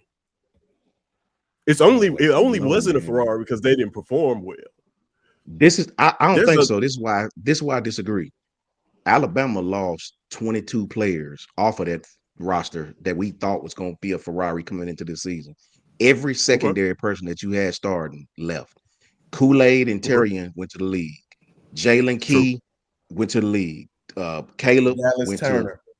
to Dallas. We lost forget the players that went to the league. You lost another additional 20 plus players just leaving the roster. You know, different rotational pieces, different guys who would have started. Trey Amos, this kid went to Ole Miss right down the street. And became first team all SEC, by the way. I'm asking a question. He'll be at the Senior Bowl. So when you say Jalen, was a Heisman, you're predicting that. Okay, cool. I can give you that, right? Oh, I didn't. Ryan, true freshman. How talented are you when your best receiver is a 17-year-old freshman? He's talented. I don't take nothing from Ryan Williams, but that's your best receiver. That's your best receiver, bro. Right? Look at the offensive line who gave up a school record 48 sacks last year. You know what I'm saying? Okay. I'm asking you this question. I ain't mean to cut you off. I just want. I want to get I want to get your take on this. There it is, right there. I was just about to ask that. How much do you take into account blue chip ratio? I don't. Right. I don't. I know better than that. I don't. Okay. That's for the services. Because I was gonna say this. Going into the season, Alabama had a 77% blue chip ratio on their roster going into the season. I think that's the dumbest stat I've ever heard about blue chip ratio. I don't even know what that means. A lot of those guys didn't even have experience that you've seen playing on the football field. Are you going by how they ranked in a service? Or that's what I'm saying. I don't understand. If you basing your team off that, if you think that's a Ferrari just because you see a bunch of 5 stars, they still don't have playing experience. Georgia has a lot of guys that are 5-star, but guess what? They have a lot of experience over there. Malachi Starks have it. Dylan Everett have experience. Only guy that they literally had playing freshman on the defensive side was KJ Bolden. We literally have Which- the weakest, one of the weakest sides that I thought we were gonna have problem this season because of the depth, not because of talent, was the secondary. Okay. Xavier and Brown, if Trey Abrams was still here, Xavier and Brown would not be starting. That's a fact. Okay. That's a fact. No team that finishes in the bottom third for penalties is a Ferrari. 2 Exactly. years straight. Yeah, 2 years straight. Ever. So I'm In trying to terms see of where talent? this Ferrari. You guys look They're on not a paper Ferrari. and you see 5-star and you So think that's that discipline. No, I'm looking at what you guys have. don't say what we How can I said say because it? we definitely ain't said no Ferrari. I picked us to go 10-2. Well, We went let me just be 9-3 honest regular with you. season. Like most people, like he said, 10-2. Most people saw the team losing 2 games. Most people said that Regular season. season now. this Yeah. regular season, most people 10-2 gets you to the playoffs. That's postseason. That's what I thought. Yeah. That's The most Oklahoma season game. appearance. That was the game. Right. That's what I'm Mhm. saying. The Oklahoma So game. would you say give at us 9? Oklahoma- Would you say at 9-4, you guys underperform? If If you you going count the 9-3, bowl game, then you Yeah, I count can't the really- bowl game now. yeah. If you say 9-3 regular 9-3, season, 9 underperform. 9-3, 5-3 in the SEC. Do you think this team underperformed? I said we could have I lost. took that. I would have took that. Think about it. Yeah. My worst case scenario was 10-2, and that's an and. So Yep. nah, if you say 9-3, I'd be like, okay, I wouldn't have fought you So on you- that at so- all. So you think this roster was the same as, let's look at every other team that went 5-3. Alabama, LSU, South Carolina, Texas A&M, Ole Miss, Missouri. Your roster was on par with those. I think all those LSU's teams. roster is right on par with us. I think LSU has a. I think stupid LSU talent has a roster. nice roster. I do too. That's a fact. Yeah. Every South other Carolina team that I too. name, I think you guys Ole have a Miss better too. roster than. I think Yeah, South Carolina and you gotta- overperformed. Oh, they definitely did. They definitely overperformed. Yeah. Overperformed. But this is how I look at it, man. 9-3. You got a brand new coach come in. You got all these new parts, new compliance officers, got it. new administrators, new coaches, I got it. whole new culture, like a whole new culture, bro. And you win 9 games on the schedule that we had. The Oklahoma game to me was the failure. If you want to rate the season a failure or a pass, if you just Okay. I picked us to lose to Tennessee, Georgia, and Oklahoma. Those the 3 games I thought we would lose, right? Mhm. Okay. But if you look at how we performed all season, right, and you look at the Vanderbilt loss, Tennessee loss, cool. Vanderbilt ended up being pretty daggum good. I can handle that. But the Oklahoma game was the failure to me. That's the game that if you give it to us back, we're 9-3 regular season. I can take the Michigan loss, 9-2, whatever you want to call it. That Oklahoma, the way they played, was the failure. That was the failure in the season to me. You know, Now, I think that's the one people can't get over. I got a question for everybody. I'm just trying to get the temperature of where y'all think the roster After you, was Jason, versus how y'all performed. after you, Yeah. I got some. I got a question. Go ahead. Did you guys consider Alabama a Ferrari last year? No. So I how didn't. could we be a Ferrari this year, you. losing the amount of talent that we lost? And Be honest, because I remember what you said. In terms of talent last year? Wait. So wait, hold on. Did Hold you, on. did you Would consider you guys call Alabama? the It's team not. that It's you not. coached? It's not algebra. It's a straight up question. Would you So guys y'all call don't- hold the on, team I'm- we I'm- coached No, just last saying. year? Yes a or no? Ferrari? No. I did not. So I you did not. You're lying if you say you did. So you sitting here telling me you didn't believe that Alabama's roster was a Ferrari-esque roster last year. I didn't. We No. lost to Texas. I was like, bro, we No. struggled in the past game. What I do did you- not. We're talking about the roster, I not did the not. performance now. Yeah, we talking about That equates. That equates to the That's what I'm performance. saying. What are you talking? Not No, performance, the roster. No, I did not. no, I didn't see it. Last year, I thought the didn't see wide it either. receiver play was subpar. I thought, Okay. even though I like Jace and I like Roydale, they're not, premier running Let me backs. not say that. Okay. Where was the Ferrariism? Okay. That's what Jalen I'm Milrow was saying. up and down They last was more year. talented.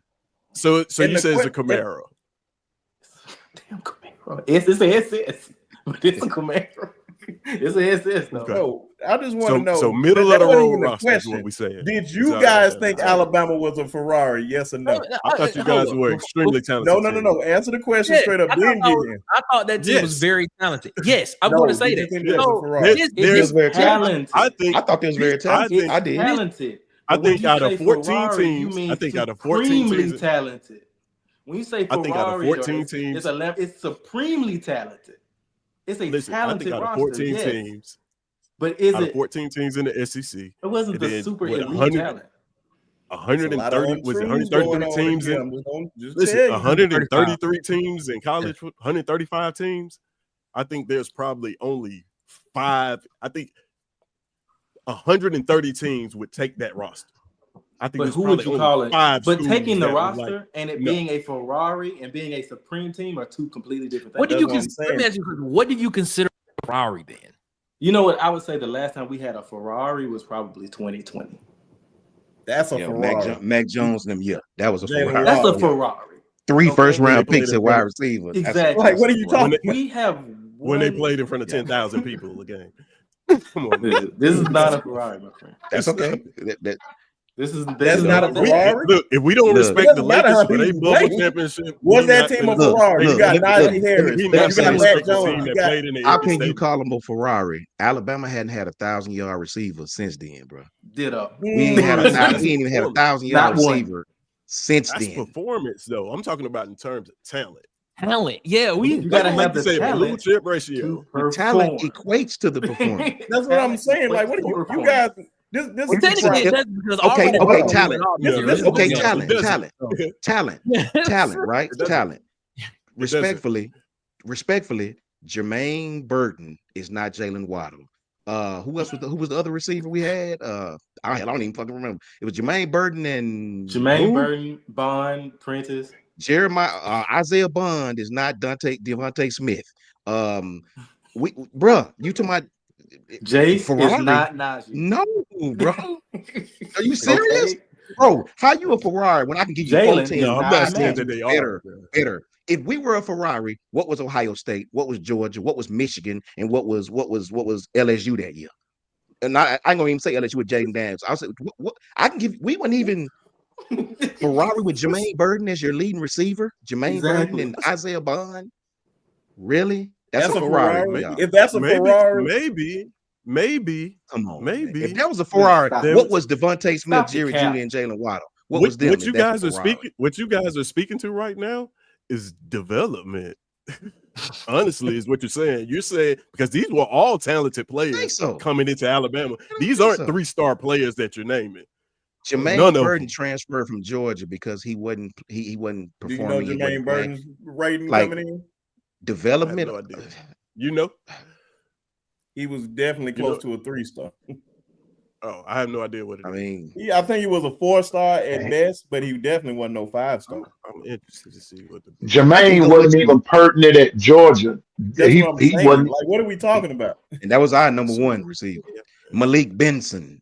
You know what I'm saying? That was a who's transferring to Oregon now. His third school. Everybody, I mean, I'll put it like this: everybody that was a starter on 2020 on the offensive side, if you put them on last year's roster, they're starting over those guys. yeah, it's fact. Everybody, and I Including mean Jalen Milroe. everybody. So Yes. 39 catches, 798 yards, averaging Come on, 20 and Nick. a half yards. Come on, Nick. 39. per- Come on, Nick. Is not. That's a Ferrari. That's a Now. Ferrari. That's a That's Ferrari. a That's not a- Ferrari now. Okay, let's look at the top receivers in this year for 2024. Give me a second. Give me 1 second. Hold up. That's a Ferrari. Not even 40 Give me catches. 1 I second. I understand know why tight Auburn ends is that where got them Auburn's stats. I at know right tight now. ends that got them stats, bro. Hold on, let Tight me ends. ask you this: since that's the case, Auburn must be a Ferrari then. No. What's Cam Our Coleman's blue stats? chip ratio. Not that I like- think that's Our a blue Ferrari. chip ratio is in the 50s. I think the free. What y'all wanted to be the free. It's Five. about talent, though, right? 598 What yards did receiving Lamar this year. Smith do? Cam Coleman was 598 yards receiving this year, averaging 19 yards per catch. That's Cam That's Coleman. not a Ferrari. To your standard, that's a Ferrari. Keandre Lambert-Smith. That's a player that's a forward. We're talking about Yeah, Keandre Lambert-Smith. He just Kendrick said the Lamar same Smith, thing about 980 yards. Burton. Kendrick Lamar Smith, 981 yards, 60 receptions, 19 That's yards. a Ferrari in your eyes.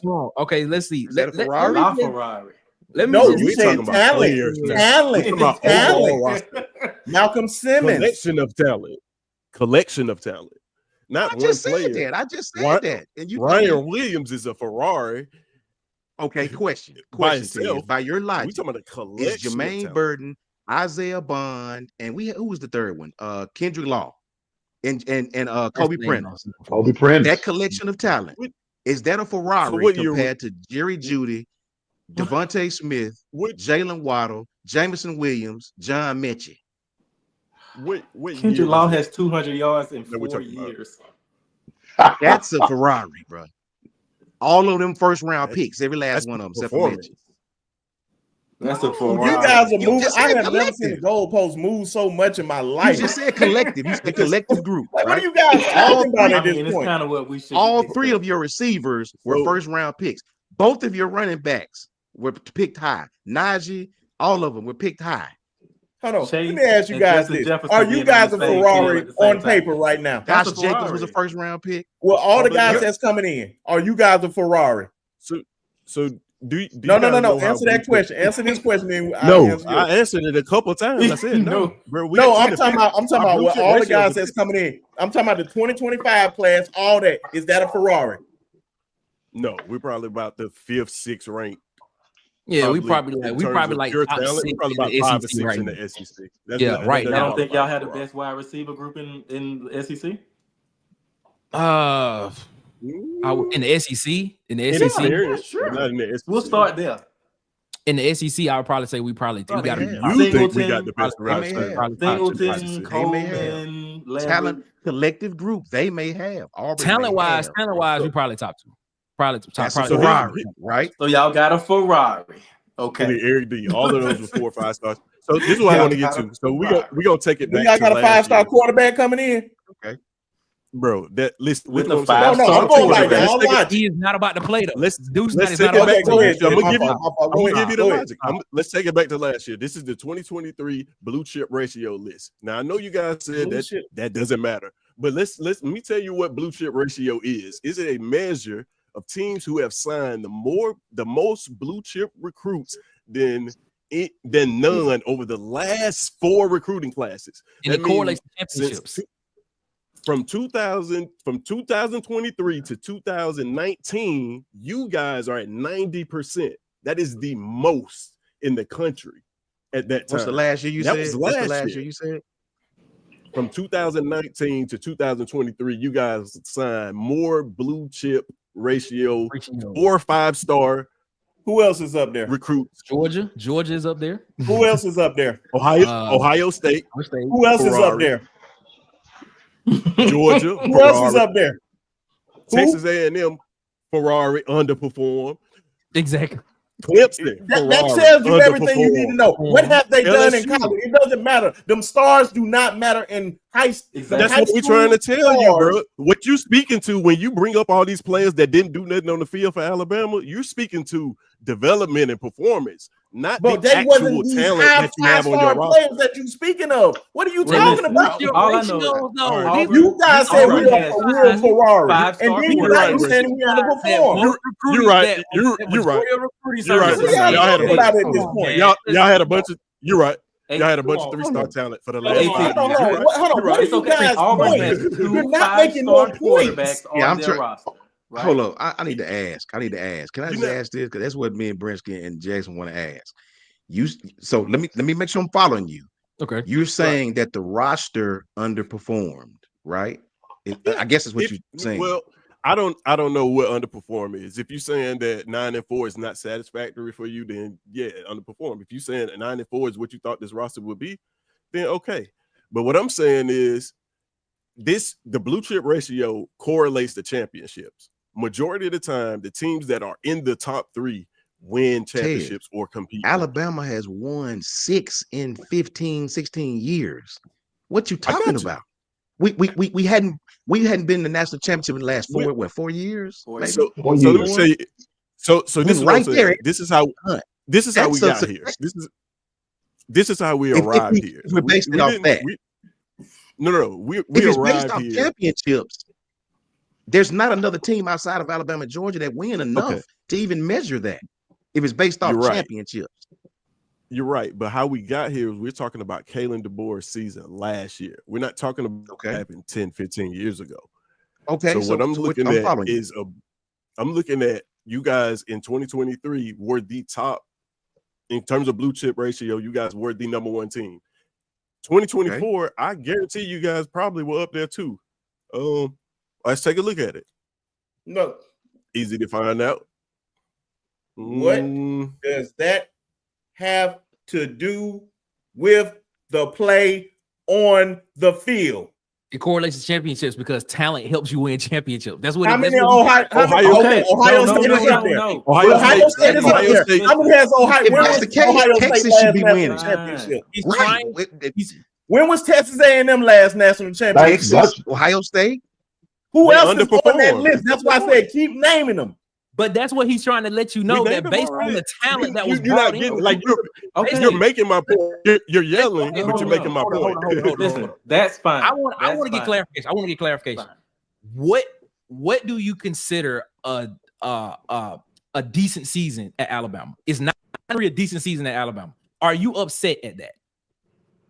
See, I can't be not me, because I understand the repercussions of having a new coach and new everything. If this was Coach Saban and we had a 9-3 season, yes, I can answer wholeheartedly yes. Okay, all right. So you're not upset at a 9-3 season this year? No. Why would I be upset at a 9-3 season for a guy that ain't even had the job a full year yet? I have a moot argument in that case then, because basically you're telling me that you telling me that the talent that you accumulated basically matches what you put on the field in production this year is what you're telling me. I'm saying the talent that we accumulated, that half of it left, equated to a 9-3 season for us. I'm cool with that. I'm totally cool with that. I am too. Hold on. Let me just ask y'all this simple question. With the 5 stars y'all got coming in, y'all like to say the highest rated guy y'all ever had to come in, Deuce Knight or Jackson on or whatever. You got you got the freeze 4 back there. You got a running game back there. You got a good defense that's coming in with the top on top of the guys that's coming in the transfer portal with Chris Singleton Jr. And then you have a great secondary with a lot of guys on the offensive line. Not on the offensive line. Kendrick Falk coming back and all those guys. What would you consider Auburn? Is that a Ferrari? Well, first of all, I've never. What is a great season for you guys with all that talent on there? No, I don't want no long sentence. Just tell me what you guys record. Well, thank you for acknowleding the talent on that. What did you guys usually call those guys trash? So I appreciate next year, 93. You just asked a record. I just said it. Next year, hold on, real quick. Show me one video. I call Kendrick Falk trash. Show me one video I said Deuce Knight was trash. Show me one video I said Cam Coleman was trash. I don't got no videos laying around. You can look. Hey, anybody in the chat can find this video. Please, I will give you $100. You know what? I beg you. That is a myth. I'll give you $200. $1,000. Now, once again, is that a Ferrari? What you guys got on y'all roster with all that talent? No. I think it's a 9-3 team next year. That's what I think. Top to bottom, we don't have a Ferrari because our twos. You're concentrating on the top of the talent. What makes your team a Ferrari in terms of talent is what do your twos look like? What do your threes look like? My twos left.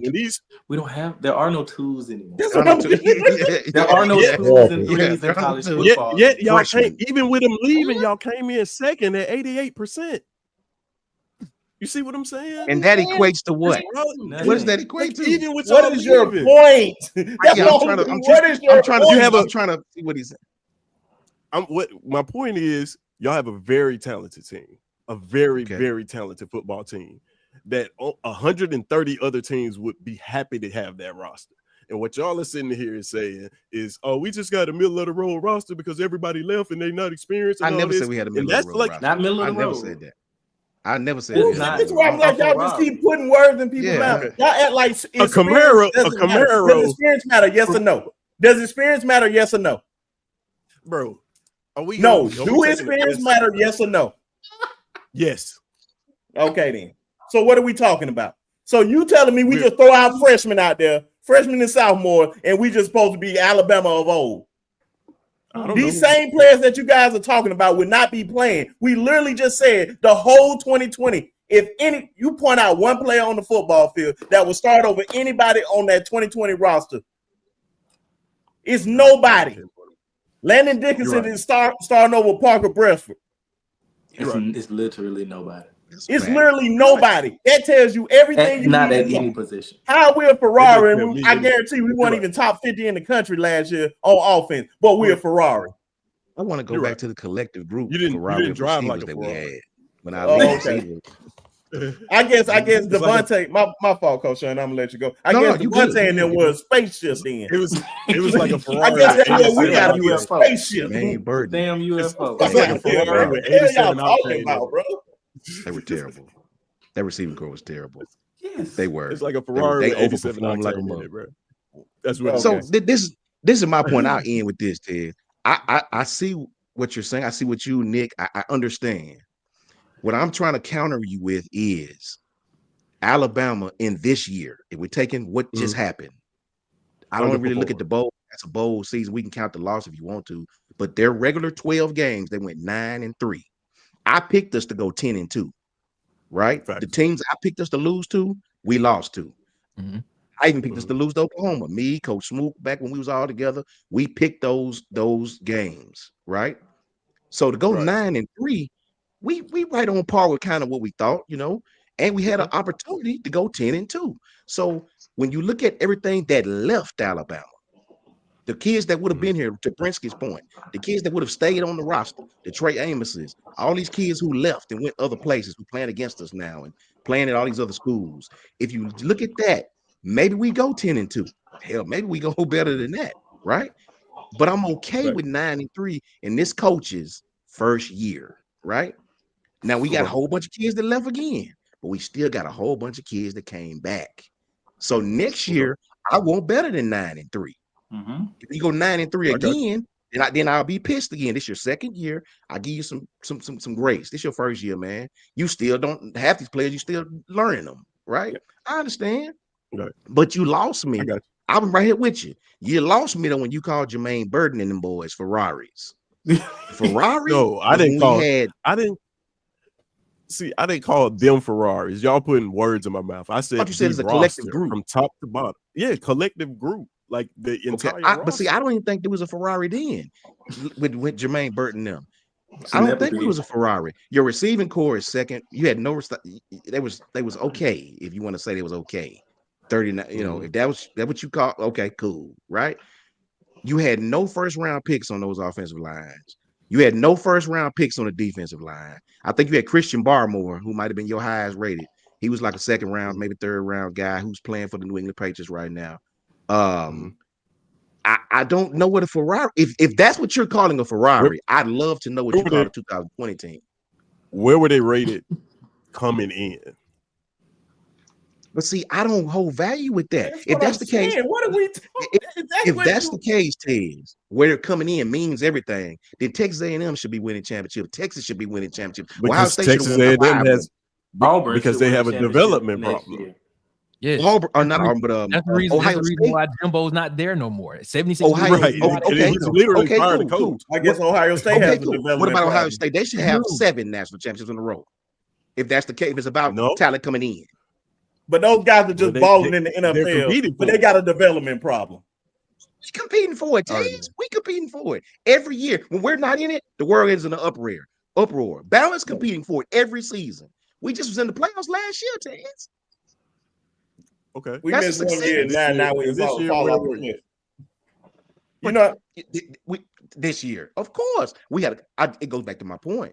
We just had. That's what I'm talking about. This year, This year we were 9-3 regular season. We won 9 of our 12 games in the regular season, which is pretty good. I know teams with. Yeah, I agree. I'm agreing with you. Yes. That right there should tell you if you stuck on. But if it's about ratings and who comes in, then Ohio State should be winning. Means nothing once you get on the team, man. I understand the 5-star kids are great. Based on what AT is saying, based on what AT is saying, next year Auburn has a 4-star quarterback with a 5-star quarterback as a backup, right? Because Jackson Arnold was a highly rated 4-star quarterback. 5-star plus. with 5-star plus. You're right. Deuce as a backup. Right. Don't let me. And- I wish my Oklahoma guys was up here. And They'll really all school of the y'all wide on receiver Jackson talent on in the the book. country. Go ahead. You're right. He says Ohio State competes for it. And you think Bama don't compete for it almost every year? Bama was just Exactly. in the playoffs last year, brother. Last year. We're talking about this year though. How we got on this conversation? We were talking about did he underperform But compared to Tez, the you roster making my that he point had for this I me. don't year? think he performed You- exactly the way we kind of expected.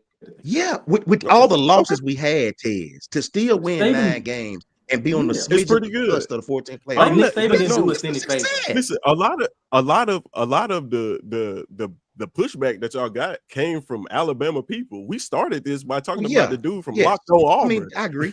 I agree with that. I agree Like, with that. I Well, I don't understand. what we're saying But to is though, say, but to it's say not a that the amount of Ferrari blue team. chips, but to say That's all. that the It's amount not of a blue Ferrari. chips in your recruiting class doesn't equate to teams that compete for championships, it doesn't make any sense. Tez, if you listen, Because I the said teams talent that are equates to perennially championship. in the That's what I top said. 5 of recruiting always compete for championships. There's no That's secret what, for that. Tez, Very that's true. what I They're said. always at I the top of said, the college did I football. not say? Did I not can't- start my argument by saying the talent equate? Because you were saying, no, I'm talking about the collective. I'm talking about the talent equate to championship. That's what I said. Yeah, That's but what I said. yeah, but I'm saying, yeah, you're right. But I'm saying you got Brinsky saying that it don't matter. You got people in the comments saying No, that the I ratings said don't that matter. blue but chip Brisket- ratio that thing is does not not matter. because was But it Brisket does, saying though. if that's A the blue chip case, ratio It does does matter. matter. okay, Okay. if that's the case, Alabama's not the failure. Ohio State's the failure. This is what I want y'all okay, to do. Thing. This is what I want y'all to do. This is what I want you to do. Go look at the blue chip ratio ratings, and then look at where these teams finish. And you know what I'm gonna say after I look at that?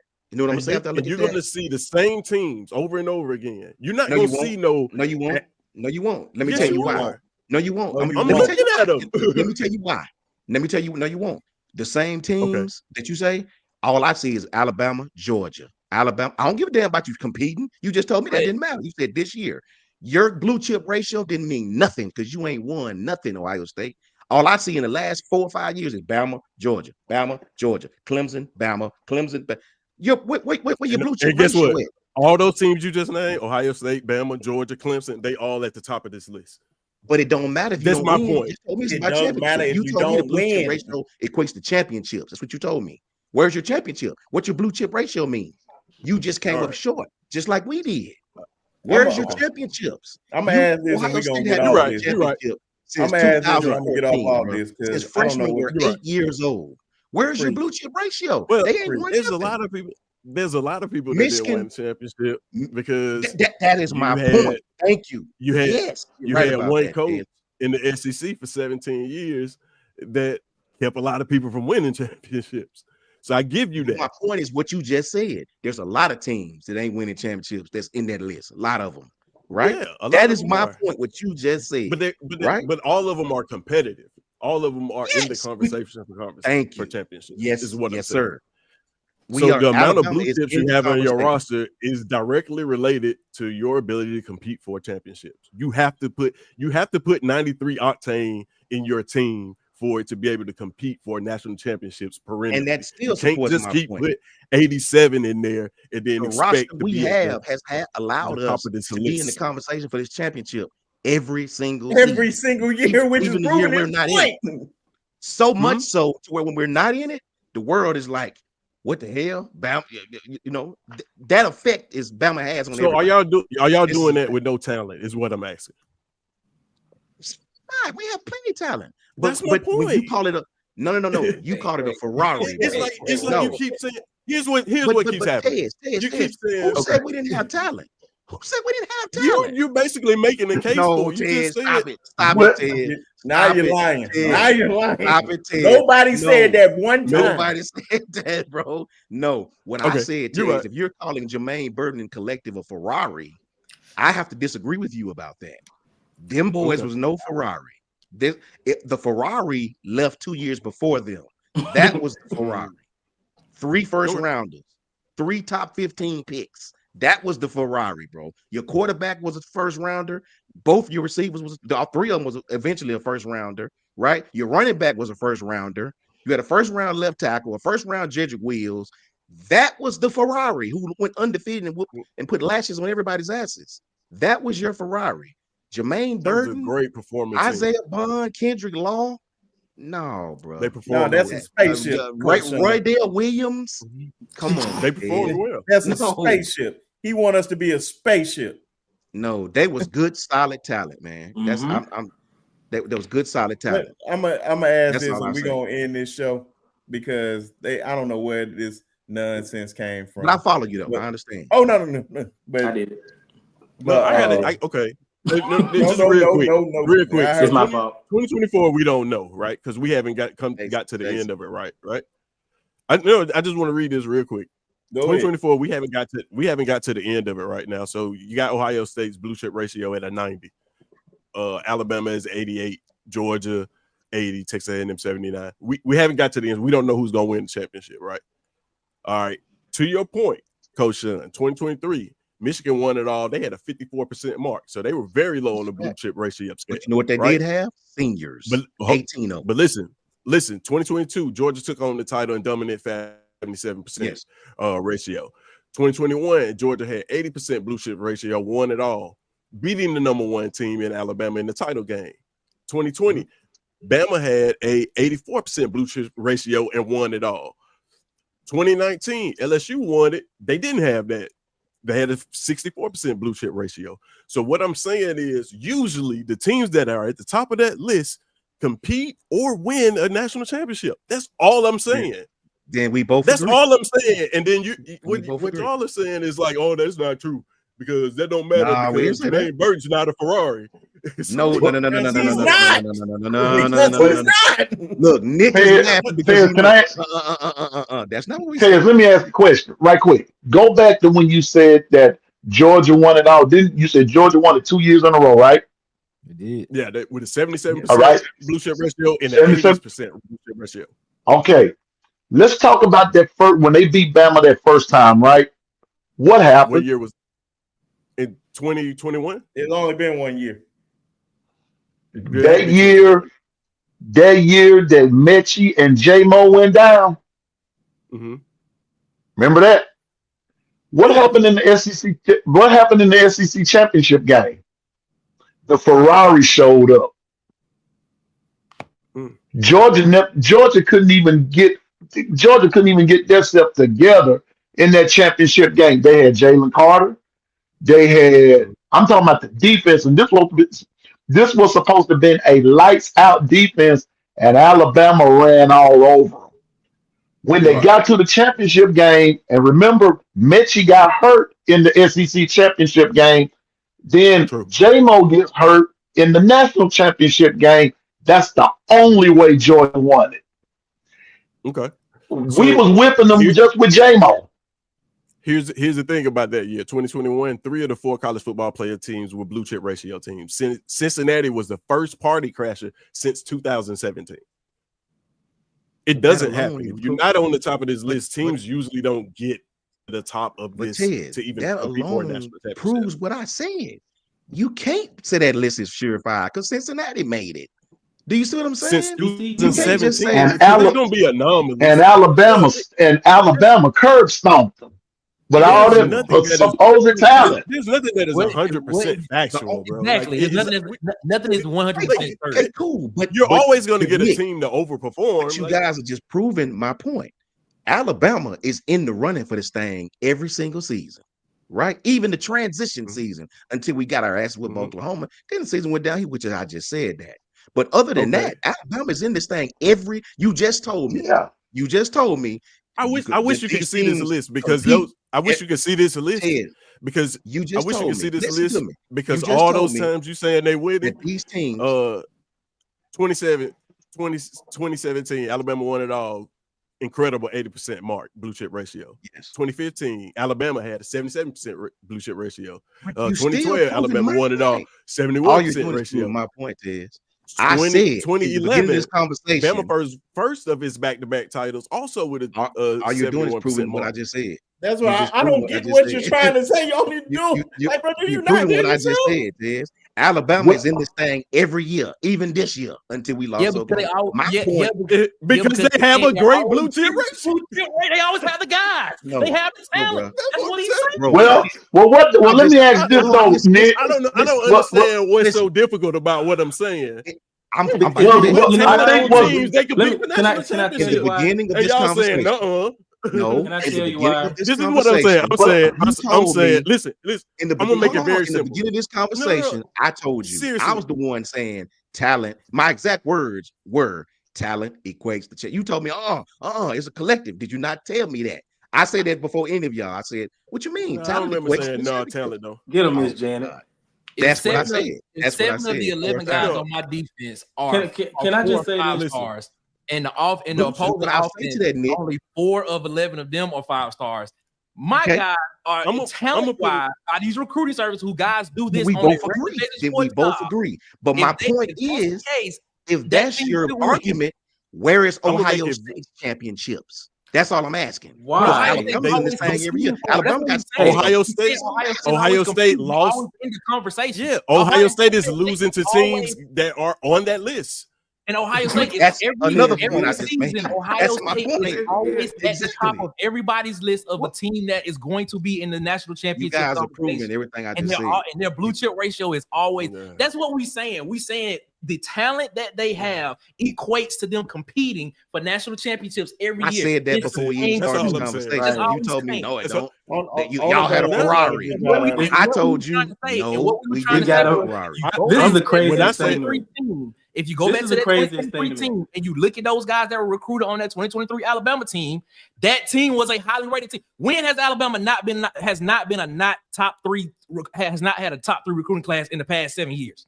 You're saying Tell everything me. we just said. I just You're think saying everything it's we just really, said. it's When just has really Alabama not had a interesting. top 3 recruiting class? It's You're just really saying interesting that talent, everybody right? is saying like they're a So Ferrari. why? They're this, So they're why? that. that's when the conversation went crazy right there. But When Ted's but- called, y'all had a Ferrari. Exactly. No, we didn't. But Exactly. We That's didn't. the Okay, only so thing that- we're trying to okay. get Hold you on, to hold on, hold on, understand. That's the only thing we trying to get you to So- understand. Hear me out. But Hear me out. yet, I'm about everybody to- No, we heard you out says- enough. say I'm not. it's No, no, it's no, over. no, no. It's I'm over. to It's clarify over. that part. It's over. I'm to It's over. clarify It's that over. part. It's over. It's over. I'm about to clarify that You part. No. A Ferrari, if Nope. you are in the top 5 recruit class perennially, you have a Ferrari. That's what I call a Ferrari. Okay. How could it be a Ferrari? That's what I call it. Everybody said, Okay. this is Nick That's a Saban's Ferrari now. best year coaching of his career. You don't He said say in that with a 2023 Ferrari. was a Ferrari because we had Jermaine Burton. That's what I heard at first. what I heard Don't too. I was say like, no. Don't say no. wait a recruiting minute. I didn't class. say We because all y'all heard had you That's say when I that. got. We all heard Did you I say say- that. Real talk. Did That's not I what say- Hey, you Ted, said. so you got so- amnesia, bro. Guys, come on. So You said Ted that. said. So Ted said on, The other y'all man were a heard you Ferrari say it. because Jason heard you say it. Jermaine Sean Burton. heard you say it. What are you talking Get outta about? here, He bro. literally You said there was So a that's Ferrari on tape. collective, and I was like, literally what? said It's the on tape. collective No. of I talent said a on the collection roster. of talent. Y'all said- brought up Jermaine Burton. You like we How got can Jermaine it be Burton? a I'm like, Ferrari? Nah, to y'all defense, I did call out Jermaine Burton's numbers. I did say his I numbers. ain't say nothing Y'all about Jermaine did. Burton. I did say his numbers, and y'all said, is that a Ferrari? Okay, fine. But what he's just saying is the collective of talent from the top to bottom on the roster equates to that team competing for a national championship year in and out because it's layered.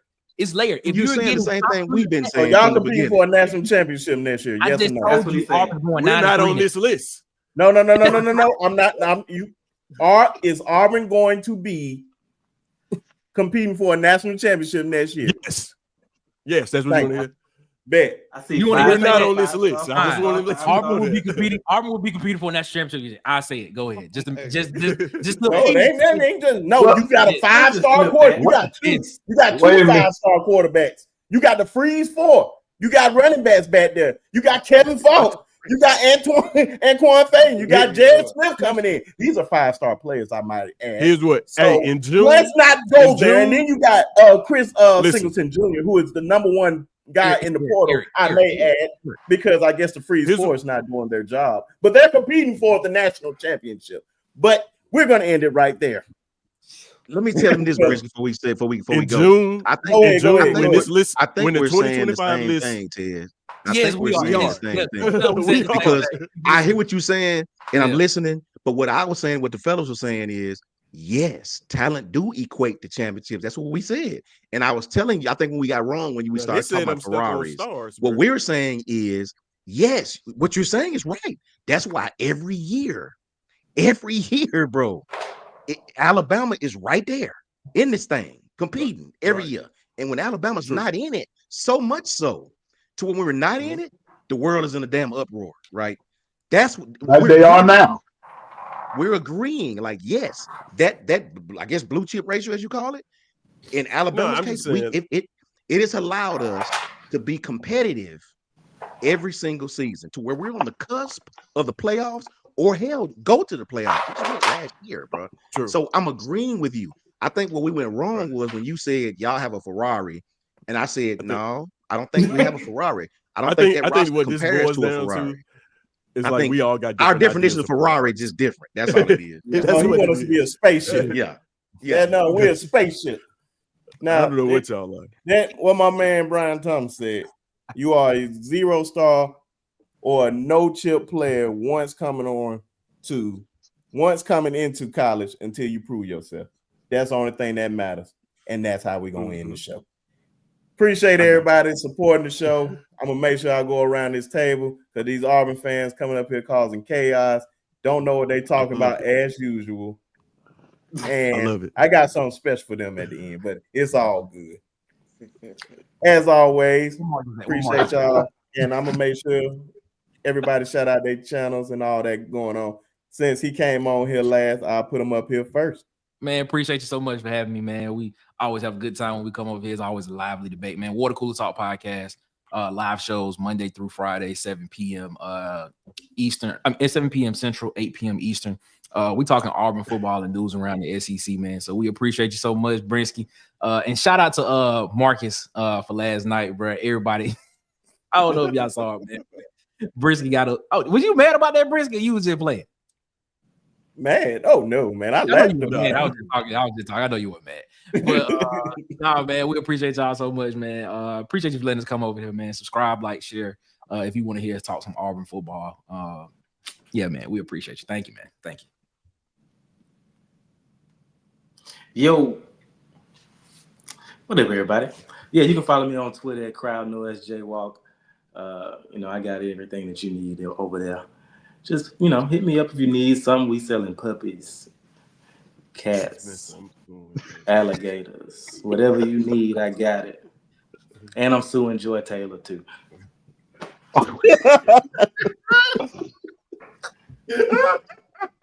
What else funny? That was funny. That's hilarious.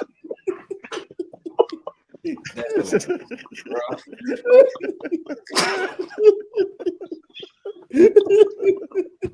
Jason want his turn.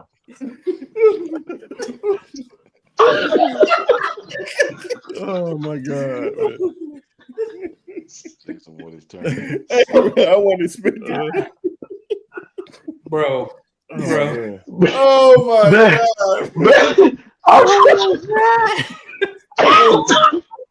Oh man, you caught everybody off guard with that. Oh boy.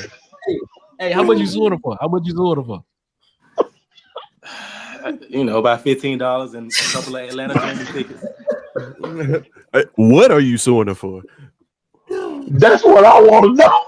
What's he suing for? That's the question. Harassment. Was she trying to get on the show? She tried to diddy you, boy. Jay, was she trying to get on your show? She tried to diddy me. It's all. Oh man, piano man. Oh man, no. Piano man, go ahead, man. I'm not dealing with it. I'm not dealing with it. Hey. Oh my God. Oh man, it's funny. I'm sorry, America. I'm sorry. we sorry, America. Hey, I'm Piano Man. You can catch me on the Long Run on YouTube. The Long Run with Piano Man, and you can also find me on Twitter or X at Music and Sports Guy. Thanks, Bruce, for having me. Oh, good, man. Oh God.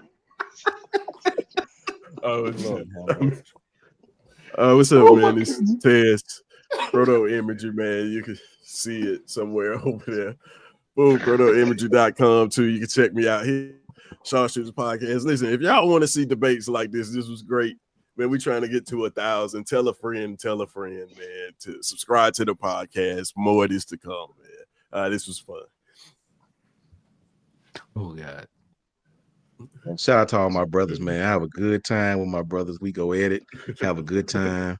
Jason about to have me dead over here, man. You know what I'm saying? My head hurting now. My little forehead and start sweating. Boy, y'all boys crazy, man. Much love, much love to everybody out there. You know what I'm saying? You guys are awesome. Thank you to my brother Brinsky. Appreciate Nick. Appreciate Jason, Ted, crazy self.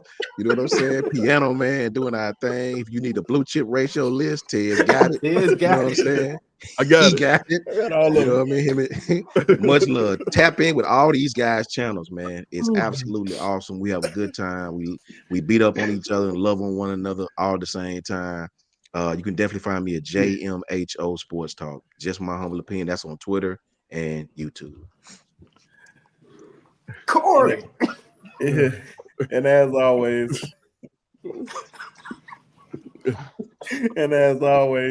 I'm Brinsky Shaw for the Sharpshooters Podcast. Make sure y'all catch us every Tuesday on YouTube. Also, follow me on Twitter at @B_Sharp. I be on there heavily, talking crazy.